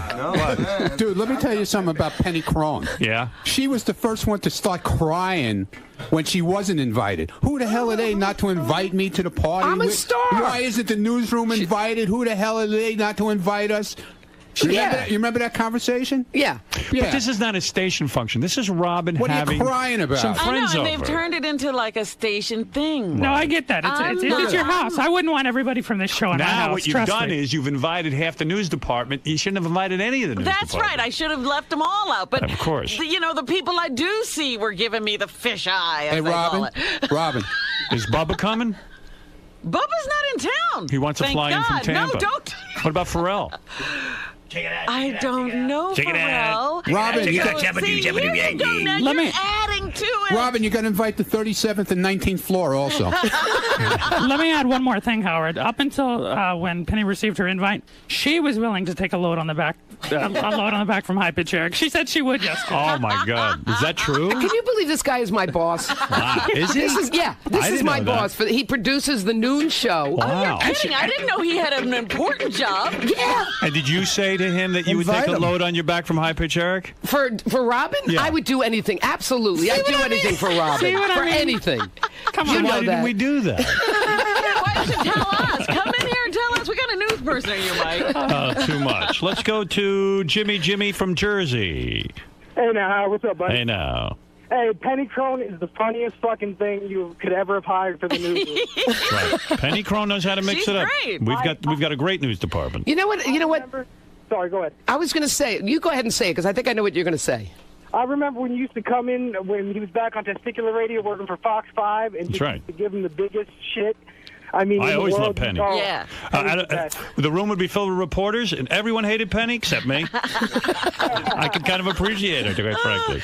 All right, listen. What is that? Just don't point at her. Right. Yeah, I know. Look, guys, Robin is her own person. She has decided to draw a weird line on this whole thing, but I have to support her in it. It is her party, and everyone's going to have to deal with it. I mean, really, the party has grown by leaps and bounds, and it was never expected or intended to be this big. But as soon as I started inviting people around here, then it became like an issue. I think it's gotten And so big that you have to growing invite. and growing and growing. You have to invite Sal and Richard. You have So I to. got Sal standing right behind me, and of course he doesn't want to come in. And I'm supposed to ask you this question, not Robin. Sal, get in here. Don't you think that if Sal contributed this segment? Doesn't that merit an invitation? No. Excuse me, but I contributed this segment. Do you think Sal thought of this? No, I did. Don't you know I thought about what Sal's reaction Sal would said be he when the news department got invited and he didn't? Sal Don't you created think this- I thought of that? Sal's saying he created this controversy. No, he did not. Please. I created shaving Richard Christie. Where did Sal create it from? The Stern Fan Network? All right, listen. Sal and Richard, as of this time, are not invited, and that's it. Let's all Great, I'll have a beer with High Pitch Mike. Eye piece of shit. Watch your fucking mouth, or you'll never be able to squeal again. Don't fucking bring up that Stern Fan Network garbage. Oh, geez. Sal, what are you talking about, you pussy? Get Sal, in here. don't get in his face, What the Sal. hell is that Come about? on. Michael is like the nicest guy in the world. What is he talking about? That was a dick move, man. He made a funny joke. What did he just do? Which was the dick move, me or him? No, he got It was a joke. No, he's mad at Mike Morales. Sal, you know Sal's very sensitive about that whole thing that he's accused of stealing from the Stern Fan Network, and that really did upset him. He's not sticking it up. Sal's He just very went, 'cause you know, sensitive. he just went to pout and shut the door in his studio. Lisa Zerbo, can you go check on him and cry with him? In his room? That's not cool, man. He put him in the corner. He like rushed up on him, stuck his finger in his face. That wasn't cool, man. Yeah, well, he almost sucker punched him. That's right. It looked Yeah. like it was gonna be a fight. What a weird place I work. No wonder he's not invited to the party. I wouldn't take my little children around him. All right, listen. I gotta stop this controversy wild and get on to the next controversy. Thank you, everyone. Penny, I'm thank sorry you. for any Mike, hurt Shirley, feelings. Good Lisa Lord. Z, thank you. Richard Christie, thank you. Ronnie the Mund, thank you. Doing the best I can. Wow. You gonna have your boat out for the party? Yeah, the boat is in the water. And will you give people rides? There'll be a captain there offering boat rides Why don't you drive? because you want to have a good time. You want to live? You don't want it to be your last ride. Man, I'd love to be on that boat with some cheesecake and a beer. Yeah, I bet they're gonna have some real good cheesecake. Yeah. I'll go to a bar and I'll have a beer and I'll think about them on the boat. And I won't have no one watching me neither. I'll have a beer with High Pitch Mike. That's cool. Me and Sal were on the boat looking through Robin's panty drawer. Sal fucked her gas tank. I can't believe the news department's going to be on the boat and not me. Man. I didn't know it was so important. Jeez. God. Jeez, this is the Never invite. again. This is the last, the first and the last. You going to the party, Fred? No, I got something to do. No, absolutely. You really going to go? Yeah, I was very honored. I want to bring my daughter too. So. Really? Yep. I'm bringing my dog. You're bringing, forget you. I'm bringing Bianca. Christ. I said bring the family. I didn't mean your dog. That dog's my family. Keep it away from the food. Oh, she doesn't bother with Artie's things. going to have a problem. Artie's not going to be able to eat. Keep that dog away. Believe me, I'll be able to eat. I'm not going to pet it. I'm going to push the dog in the water, sing like an I anchor. pet the dog. No, it got germs. It skeeves me out. Forget it. I won't pet it while I'm eating, but I was just doing the final details, getting the menu together. Get away from my prosciutto, you ugly dog. I tried to give the dog handling everything. I tried to give your dog a bagel once. You went ballistic on me. My dog did? My dog loves bagels. No, it had butter on it. I tried to give it a buttered bagel. Hey, Sal, my dog's going to be there and you won't. Yeah, the dog is making it sound. The dog is on the boat. My dog will be there. My dog's going on the boat. With the captain. Man, Robin's dog. I saw Captain Carlos. No, it's Yeah. Captain Dennis. I saw Captain Dennis. Oh, good. We got one of the American captains. Oh, listen to you. We slipped him some weed. Captain Carlos likes weed. Me and Sal want to smoke weed on Robin's boat. Sal wants to jerk off in her veranda. Yeah, at this point, Sal's so angry at me. Why would I have him at my house? He's going to snap. Sal wants to beat off in the potatoes and then joke about it on Monday. I'd be afraid at this point. Sal's going in Robin's bathroom to beat off. He's doing what an was that? upper decker. Sal's going to put a bomb in her Mercedes. Me and Sal are going to get a pirate ship and storm the party. Sal fucking with the food is an issue. Sal's going to shit in her sugar cup. First of all, I apologize to Mike. He's a great guy. Fuck that. But Robin, how can for 3 days, Howard, I have resisted coming on the air to be the better person, and you're saying, how can I not invite Sal? He's so angry. It's 3 days. I've been so polite to you. I've been accommodating. I tried to be. Dude, I've been stop trying. making it so important. Forget it. You're All not right, going. well, forget it. But how You're not going. How can I pass on? Penny Crone's going and you're not. Whatever. Throw her overboard. But the thing is, Hey, it's a great party. Where's Sam? I'm trying to say, Howard, I'm trying to be the better guy for 3 days. I shut my fucking mouth for once in my life, and today she goes, well, how can I find him? He's so angry. You should see him every day. He smiles at me now, and it's, hi, Robin, how you doing? Which is even creepier. Can I help? Anything you might need for your movie, please don't hesitate to ask. Nice. He's a nice thing. Is going to his party so important? No. I wouldn't go to his fucking party if you strapped $1 million on me and a whore to suck my cock on the way there. I wouldn't go to that party. Oh, good. Yeah, I'm not going to be your sympathy. No, I'm not. That's it. It's over. It's over. I gave up. I gave up my 72 hours of being nice to you. That's it. All I wanted was for you to not accept the invitation. I didn't. I'm not accepting it. Good. And then everyone's happy. Now get out of here. Get out of here. Me and Sal, we're going to go together. Get out of here. Dad, we're going to go to Now you can invite Richard. Chinese restaurant. I don't have to worry anymore. Me and Sal are going to go to the Chinese restaurant and eat cheesecake. General Tso's chicken. General Tso. We're going to They don't smother have that in Wichita. smother carrots and sauce. I lived in a storage bin for 3 years.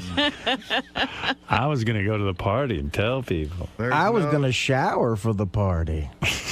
Yeah, his weekly shower would have happened. Would he have Weekly. showered? Monthly. That's a good question. Would he have showered for your party? I'm saying no. No. Hey, Richard, would you Sal. shower for the party? I figured I'd jump into the canal and just let the water wash me clean. I'm not. Hey, Sal, let's not shower for 2 weeks and Get finger right. each other in my apartment during Robin's party. And Who teach her a lesson. showers in the summer? What do you got? Some sort of Only gonna- sophisticados? I haven't needed to shower since I got waxed. I'm so clean down there. You only have to shower again 24 hours later, so. I got a rule. I shower every 23 shits. I still have some Chinese food on my teeth from last Tuesday. Guess what? We're at number 13. There's 10 more shits to go. 10 more shits and I shower. I used to get brutally chafed down in Florida. Yeah, because you don't shower. Yeah, and I would, You wonder why? and I would sweat down there real bad too. Because that warehouse I lived in was like 120 degrees. Yeah, they don't usually air condition warehouses. Richard, this is your father. I hope you're not showering. Your sister met someone up in New York, and they shower every day. They fell one time. I heard it's dangerous. All right. I got a good excuse. Our shower in my new apartment isn't that great, so. That's not a good excuse. Isn't that? Well, until I get it fixed, I won't be showering too old much. shower? You Yeah. ever just take a washcloth and wash your penis and balls a little bit? Well, I used to when I lived in Florida because I had to shower with a garden hose down there, so I would just take the washcloth and step outside and wash myself down in my swimming trunks. Were you and Sal showering. emailing each other last night about how much you guys love each other? Yeah. What was that about? He just I caught wind of that. I put out an idea on Lotus Notes, and he emailed me back just saying, I love you. And I said, I think I emailed back, I love you more. And we were just, I love we you. communicate a lot on Lotus Notes to each other. So Why don't the two of you just fuck each other? how you know we haven't? I love you. Let's fuck again. Like we did last summer. We got a little bit of Brokeback Mountain going here. Jokeback Mountain. I love the guy. I got to get the news. Yeah.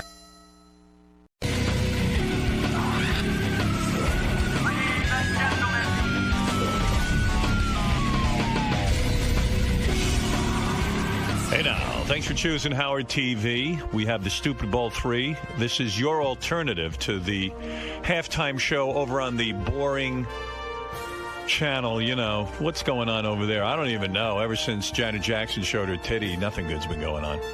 Nothing. I'm going to show my titty right now. Here it is. You can't do that on regular TV. Did you see? You got a good shot of that? Here it is. There it is. There's my titty. I got to say, the real halftime show is really so boring and so overly commercialized. And look at us here on Howard TV. No commercials, no boredom, all excitement. You got the drag queens, and then you got my crew plus Siobhan. Who's going to win? I really don't know. I'm trying to figure this whole thing out. Who will win the big game? The drag queens, some of them look pretty tough. They've been through a lot of hell in their lives, I'm sure. So you got to give it to them on toughness. And my crew, I don't know what you give my crew. So this is going to be interesting. Let's sit back, enjoy the game. And by the way, we have Penthouse Pets as the cheerleaders, and I think you're going to like that a lot. So here it is, the Stupid Bowl. They've completed 2 quarters of Super Bowl XL1, which means it's time for the greatest halftime show on earth. Howard TV's Stupid Bowl 3. Welcome to gorgeous James J. Walker Ballfield here in fabulous New York City, where we have a perfect winter day for some flag football, especially if you're pitting the delinquents of the Howard Stern Show against a bunch of drag queens. That's right, folks. It's the boys versus the girls. Let's meet our teams in this classic matchup. First, the boys from the Howard Stern Show, who collectively have the athletic prowess of a junior varsity scrub at a special ed school. He's large and in charge of taking photos of each and every guest on the show. He's Jason Kaplan. He's TiVo'd every show known to man and has banged porn star Kimberly Kane. It's the determined J.D. Harmeyer. She used to be a he, and her apartment smells like cat pee. It's Siobhan, the transsexual. He's a death metal drummer from Kansas, loves porn, and has gay tendencies. He's Richard Christie. And finally, he's Richard Christie's better gay half and the quarterback of the boys, who is sporting the most interesting footwear on the boys' team. It's Sal, the stockbroker Governale. Now representing the girls' team, our New York City drag queens. Don't tell this girlfriend she's last. It's Mimi. I'm first. This chick gets filthy if you don't clean her box once a week. Sporting $300 6-inch heel leather stiletto boots. Meet Miss Kitty Litter. It takes this lady an hour to tuck her cock in before she goes out dancing. It's Shalita Baby. She's the brains of the team, and her favorite word is shh. She's Marion, the librarian. Last but not least, she just let it be known that she's not wearing any underwear. At quarterback, Epiphany. Let's meet the zebras, the men who will most likely call a penalty for illegal use of a stiletto shoe. Our referees, Anthony and Robert. And let's not forget the gorgeous girls here to provide our viewers with cutaways of gratuitous hot chicks freezing their little heinies off. Our cheerleaders, the Penthouse Pets. Now, let's go down to the field to our announcers, John Hine, Will Murray, and Crackhead Bob. Take it away, boys.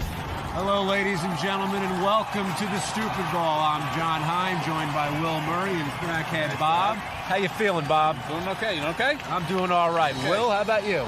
I'm excited, John. I think we're going to see some great football today. Okay. It's Stupid Bowl, boys versus girls. The boys are out on the field going through their pregame rituals. I believe the girls are about to take the field. All right, ladies, come on out.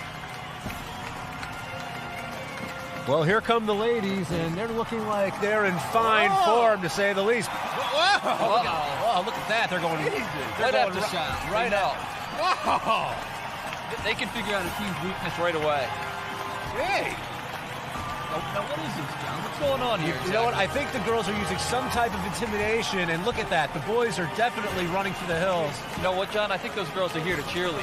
Oh, I think it's time for the real girls to come out. All right, those are the cheerleaders. Well, let's see what's on tap and who the boys will really be facing today. All right, where are the real girls? What real girls? What the fuck is this? What the hell? And now Wait the boys a minute. see what What's they're going on really here? up against.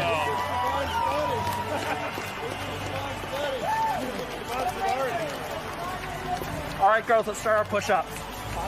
Wait a minute, are those the people from Hairspray? This is wicked, John. This is worse than anything I could ever have imagined. All my years, I have never seen such an ungodly display of football talent. All right, so the real opposition is now beginning to warm up. The girls are very excited, our cheerleaders. John, is that Kelly Osbourne out there? I believe that's Kelly in the blue. We're going to get to know that team, our team, in a little bit once the game gets going. It's a boys versus girls 5-on-5. Should be a real tough contest. Bob, you've seen both teams now. Who do you think has the advantage? The guys are going down. No, the guys can't win this game? No. Bob, I can't help but ask what guys you're referring to. This time. Go in your glove compartment, take that cock out, put it on, and let's play some ball. Balls! Welcome to the Stupid Bowl 3. I need a representative from the boys and a representative from the girls. If you can come, represent your teams in the middle of the field. Okay, baby. Come on. Come on, baby. Come on, JD. Get in the face, man. Come on. Get in there. Come on. Let's go. Hold it in. Come on. Come on. Shake your ass. Okay, come on. You'll be the home team today, and we'll give you choice of the call. What I'm going to do is I'm going to give you heads and tails. You're going to call it as I throw it in the air. Okay? Please call it in the air. Heads. Heads is the call, and it is tails. Choice comes over to you guys. You can receive the ball. Okay. They chose to receive the ball, and you guys are going to be defending. The coin has been tossed. The sides have been chosen. The boys team will start out with the ball. Here's how it's going to work. There'll be 4 downs. They need to get to midfield for an automatic first down, and then they'll have 4 more downs to score a touchdown. 22, 13, 12, hut. Jason snaps the ball. Sal looking for a receiver. Looking. Throws it down to Richard Christie. It's incomplete. Nice defense there by Mimi. They're all going out. The boys team comes out throwing. Well, it was a great throw by Sal Governale. Richard Christie just dropped the ball. Wait, guys. All right. Looks like the hurry-up offense. Sal calling the same rules to girls with 3 defenders deep. They're willing to give up the short stuff. Sal takes the ball, looking as a blitz. He gets off Jason Kaplan. Jason running, and run out of bounds at the 15-yard line. Now, Kaplan out of the backfield is something that we thought the boys team may try early on. All right. Yeah, I mean, he's got some big size, but I tell you, when he gets moving, it's going to be hard to stop him. 28, 11, 14, hut. Sal takes the snap up, fakes the handoff to Richard, looking for Jason Kaplan again. Oh, it's incomplete. Jason was wide open, had tons of running room, but he dropped the ball, and that may be some pre-game jitters taking place and manifesting themselves. Richard is a sissy, Jamie is a gag, Jason is a wuss, you all throw like that! 22, 16, 12, 19, hut. Sal looking, and running, and he gets the first down and more. Governale down the sideline, he's run out of bounds at the 10-yard line. That's a first down for the boys team. That's how you do it, bitches! 14, first and goal. Sal parking out the signals, takes the snap. He's looking, throwing for Siobhan. Incomplete. Oh, that was right in her hands, but she couldn't hold on. Yeah, he was a little short that time. I think Governale was under pressure, and he just had to get rid of it. You know, Governale doesn't have the tightest spiral, but I am surprised by his accuracy. His throws are on the mark here in the first half. 1984, 275. Hut! Snap goes to Sal. He's looking right, looking, and he's keeping it. He's at the 10, the 5. He's in. I'm waiting for touchdown, boys team. Governale clearly hogging everything, keeping the ball, coming back, running over Kenny Litter to get in the end zone, and the boys are on top. And he did it, though. Drag Queen fans, we're the best you know. Richard, Jason, and JD can hit our asshole. How you play football?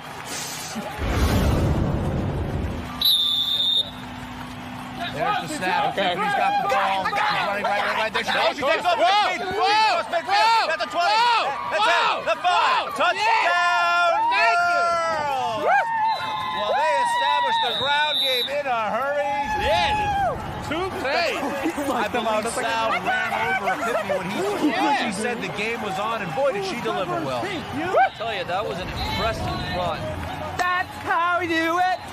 That's how we do it. We have a score of the boys 1 and the girls 1. I wonder if they're going to stick with the quarterback sneak right, or perhaps get others involved. Richard Christie's been awfully quiet too, and Richard's never quiet. Bob, you think Richard's going to be a big part of this game? I had to. You had to. It's, you had to do it. All right, Kaplan centered. Sal Governale calling the signals. Too wide right. Siobhan left. There's the snap. Sal looking for Richard Christie. It's caught. And Richard is tackled by Mimi at the 15-yard line. That'll set up a 2nd and 5. 22, 19, 17, hut. There's the snap. Sal looking right, looking for Siobhan on the other side of the field. It's complete. It's complete for a first down at the 13-yard line. I don't think Siobhan realized she had the ball, and Mimi makes another tackle. The boys come to the line. 1st and goal. Richard Christie right. 22, JD Siobhan 13, left. 17, Sal barking out the signals. The girls drop pretty back. Sal looking, and he hands it off to Richard. Richard going wide. Richard the 10, the 5. Touchdown, boys!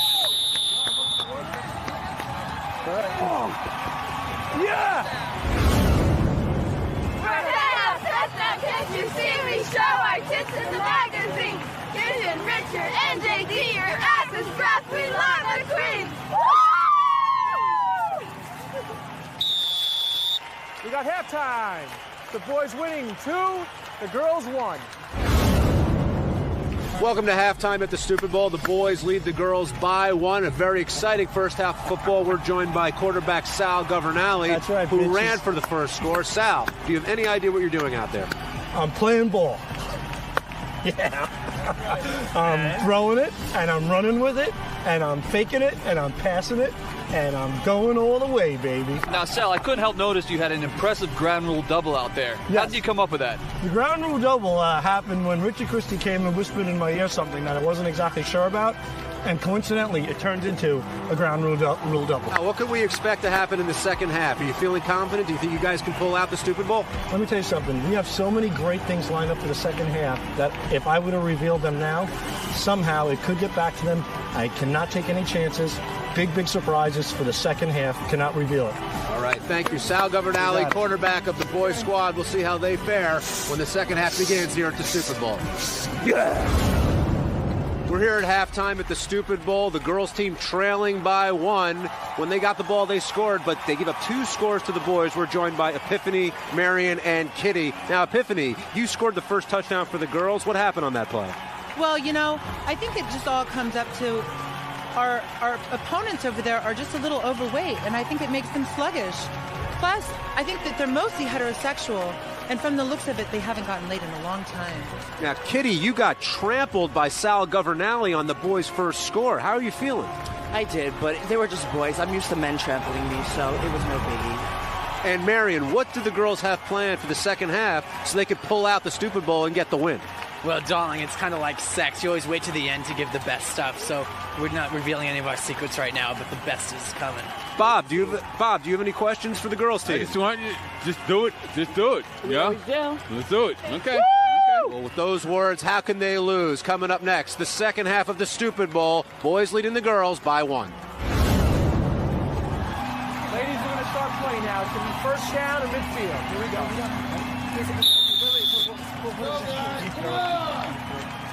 What? All right, it looks like we're almost underway here for the second half. Girls trailing the boys by 1. That's Epiphany, who's going to be quarterbacking. Do a second. Kelly Osborne like center. 59. You got to say hut, stupid. Hut. There's the snap. Epiphany takes the ball. Left goes to Mimi. You know, it looks like a fake. Epiphany still with the ball. Looking left, looking deep. Throwing, and it's incomplete. Nice defense there by Richard Christie and Jason Kaplan on Mimi. Yeah, so don't run so much. This time I'll catch it this time. I'll catch it this time. Okay. 30 seconds on the play clock. Girls trailing the boys 2-1 here early. He didn't even save his legs. Epiphany calling out the signals. I saved my balls. Looks like trips. No, 2 left, 1 right. Mimi Close, looking right, running right. She keeps it. She's at the 5, the 10, the 15, the 20. She's over midfield. The 15, the 10, the 5. Touchdown, girls! You're our VIP.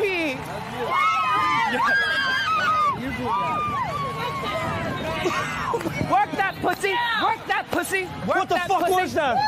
That's fucking bullshit. Who was supposed to cover that girl? What? Who had her? What? You can't now, Harmeyer! You fucking blew it. What are you doing? You're letting these fucking queers get off the ball. Siobhan, what the fuck are you doing? I'd kick you in the balls, but you don't have any. All right, first down. 22. Governale quarterback, Richard Christie right, JD and Siobhan left. There's the snap. And it looks like a handoff. No, it's a fake. Sal throws incomplete. Oh, I see a flag. And a flag has been thrown. You know, we had a clean first half, but it looks like things may be a little different. The referees are conferring, and I think someone might have gone over the line of scrimmage when he threw that pass. Let's get the call. Illegal forward pass on the offense. It'll be a loss of down. Second down. You got my colors. 22, 14, 17, Hunt. There's the snap. Sal looking, pitches out to Jason. Jason running straight ahead. And a nice tackle there by Mimi. Grabs Jason's flag. And I think some of the confidence and cockiness we saw on the boys' team may be starting to take a toll. I think they may be looking past the opponent, Bob. What do you think? I think so. Sal in the shotgun. Richard right. JD and Siobhan left. Tap and snap. Sal looking for Christie. Now he's looking back for Siobhan. There's the throw. It's in the air. And it's incomplete. Nearly picked. Almost picked off by Kitty Litter. And let me tell you, we're seeing a different girls' defense this second half. Governale comes out. Audibles at the line. He's got JD in the backfield. Siobhan left. Richard right. Kaplan snaps. Quick pitch to JD. JD going wide. He's at the front 15 and out of bounds. He's short of the first down. I believe that will be a change of possession unless the flag affected it. Let's find out for the ref. I got to tell you, if they go over in possessions there, John, I mean, Harmeyer went out of bounds on fourth down. You got to push it. You got to push that pile. You got to make it go for it. Epiphany calling the flag. She looks towards Mimi. Mimi runs away from Epiphany. Siobhan reaches. Oh, There's that big play we were expecting from Siobhan. And Will, you called it, that defensive line experience pays dividends for the boys team. Exactly. I mean, they need one of these guys to just shadow Epiphany the entire game, and Siobhan has stepped up big. Mimi wide right, Kitty Litter and Marion the librarian left. Epiphany calling signals. There's the snap. She's looking left. Gives the ball to Mimi. Mimi plows ahead, and that's Siobhan in the backfield. Did she get? Yes, she did. All of a sudden, Siobhan is a sack master. Siobhan in the backfield making it happen for the boys team. And let me tell you something, that's the difference maker they were looking for when Siobhan signed on to this squad. We're coming into the last minute of the ball game. Girls with the ball, score tied, 3rd and long. Epiphany calling signals. We could look for that sneak that's worked twice for them so far. There's the snap. Epiphany looking to throw. Nobody open. Looking left, nobody open. She throws it down the field. Incomplete. Jason Kaplan going a whole half inch in the air to try and break up that pass. And that's 4th down for the girls. You know, the first half, Bob, was all offense. Second half, all tough defense. Yep. The clock marches on. We get closer and closer to the end of this stupid ball. Amazing. 4th down for the girls. Epiphany kicks Mimi's 2-2. Marion and Mimi left. Kitty right. There's the snap. Epiphany looking. She's going to keep it. She goes through the middle of the line. Oh, no. It's a handoff to Kelly Osborne-esque Shalita, and she goes out of bounds. The boys have held, and they'll take over on downs. That's the stop the boys needed to keep it tied at 2. I think we're towards the end of the game. Still a little bit of time on the clock. The boys will take over, and now let's see if Sal Governale is Tom Brady or Jeff Garcia.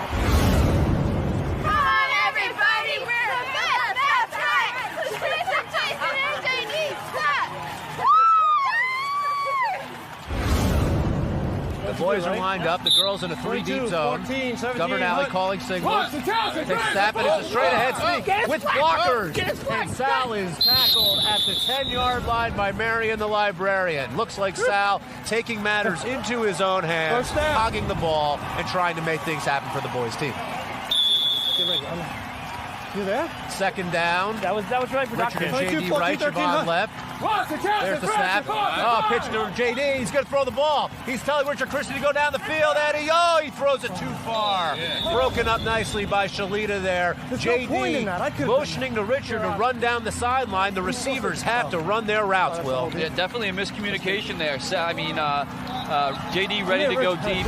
Richard clearly beat his man, but just didn't get out there. A little Antoine Randall L-type trickery, but it doesn't work in this stupid ball. 22. 3rd down. Siobhan and JD left. Richard right. There's the snap. Sal looking right. He fakes to Richard. He's looking deep for Siobhan. Oh, he underthrows it. Incomplete. That had interception written all over. 4th down. JD spread left. Sal talking to Siobhan. Richard is right. Jason over the ball. 22, the girls 14, in a 1-3-1 zone. There's the snap. Oh, and that's going to be it. Look at that. Kitty Litter is down with boots unzipped. Illegal.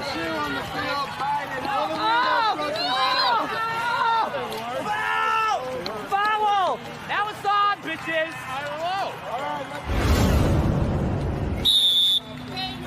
It's end of regulation. We're going to overtime with the score, the boys 2 and the girls 2. We're going to sudden death. All right, folks, with our teams tied at 2 after regulation, this classic battle went into not 1, not 2, but 3 overtimes, which is where we pick up the action with each team getting 1 mandatory passing play to score.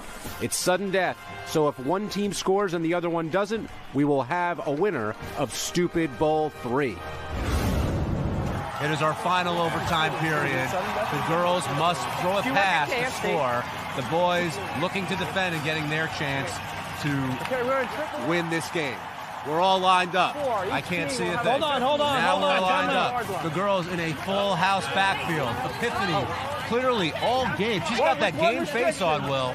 She wants this game, John. You can tell that. I think it's the classic question. How far do they have to Who throw wants it? it more, the girls or the boys? The boys, it looks like they're going to the 4-1 defense with Jamie Harmeyer. Clear cut pass. looks like an offsetting play, and the girls will get another chance. No one, everyone in the backfield. Tiffany takes the ball. She looks to throw. Looking. There's Mimi. She throws it to Mimi. Yes, it is. No, it's not. It's not Did they get her? No, touchdown. They grabbed the 2-2, but not the flags. A pass of a total of 1/2 yard complete, and Mimi goes in for the go-ahead score, and the girls are happy. The boys are upset, and Jason's got a pink 2-2. Will, what happened? The boys have to score, or the game is done. You can never ask for a better Stupid Bowl than this. Siobhan smoking on the line. Jason 12, with the snap. 16, JD in motion left. Richard Christie wide right. South fades back. Looks. Fires, and it's incomplete. In and out of the hands of Jason Kaplan. Jason had a chance to catch it. Richard had a chance to catch it, but it fell through their fingertips. Incomplete. And the girls have won the Stupid Bowl. Let me tell you something, folks. The girls have held on to win. The boys could not score. J.D. Harmeyer is off the field and very upset. You got to question that play call, Will, or were they throwing to the right guy to win this game? The play call was just fine, John. I mean, the ball hit him in the chest. I don't know what more you can do. Jason dropped the ball. Richard dropped the ball. Bob, who should they have thrown to? I don't know, but they didn't do it yet. I'm now joined by the losing team in the Stupid Bowl. The boys fought hard but came up short. That pass at the end tipped off two receivers' hands and fell to the ground, and that meant defeat for the boys' team. As you can see, they're down, they're dejected. JD, you stormed off the field. How you feeling right now? Not good. That's it. Not good. Not good. Richard, how about you? I actually could give a fuck less. I mean, they're cross-dressers. We're regular guys. We still win. Regular guys still win. Jason Kaplan? I'm angry, man. I had that pass. I let it bounce around too much, and basically blew our chance to win. And I let the team down, and I'm sorry about that, guys. Sal Governale, you had a great first half, but came up short at the end. Yep. I wanted Jason to be the superstar in the end. He fucked up the first time I threw the ball to him. I said, Jason, this is your opportunity to redeem yourself. We had a game plan. The guys had him covered. The ball landed in his fat fucking sausage fingers, and he blew it, but I still love him.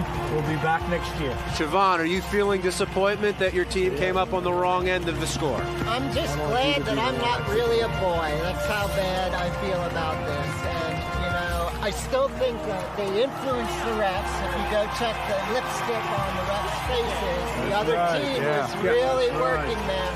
So I don't know if all those calls were above board. John, I really want this pink dress incident evaluated for next year. Investigated for next year. Because this is bullshit.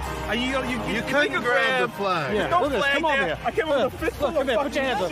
Look at it. Where's the flags? They're gone. Where's those fucking flags? Where are they? Where are those flags? Where are these flags? Where are these flags? Where are the flags? We're all friends here. Next year we're playing kids in wheelchairs so we can win. No, don't worry. Sour grapes from the losing team. A lot of gloating from the winners. Can I just get a kiss on the cheek right here? What are you, nuts? Just right here. Just right here. No, so you could turn your mouth and stick your tongue in my mouth. Mimi showing good sportsmanship, trying to end this game the right way. Sal refusing to kiss a transsexual. I can't imagine why. Crackhead Bob, does it sound like sour grapes from the losing team? Yeah, they didn't do it. They just didn't do it. Crackhead, did the girls deserve to win? Yeah. Why? I don't know why, but they didn't. They won though. Hey, can I ask you something? What? Obviously, those girls are men, and you're rooting for them. Does that make you gay?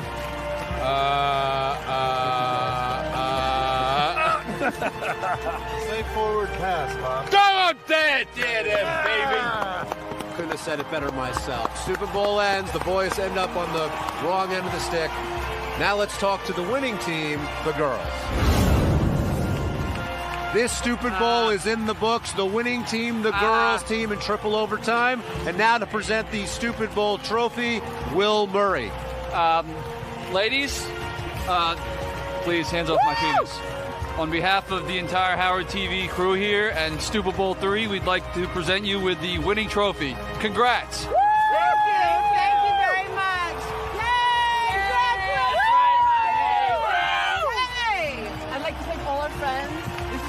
and only you.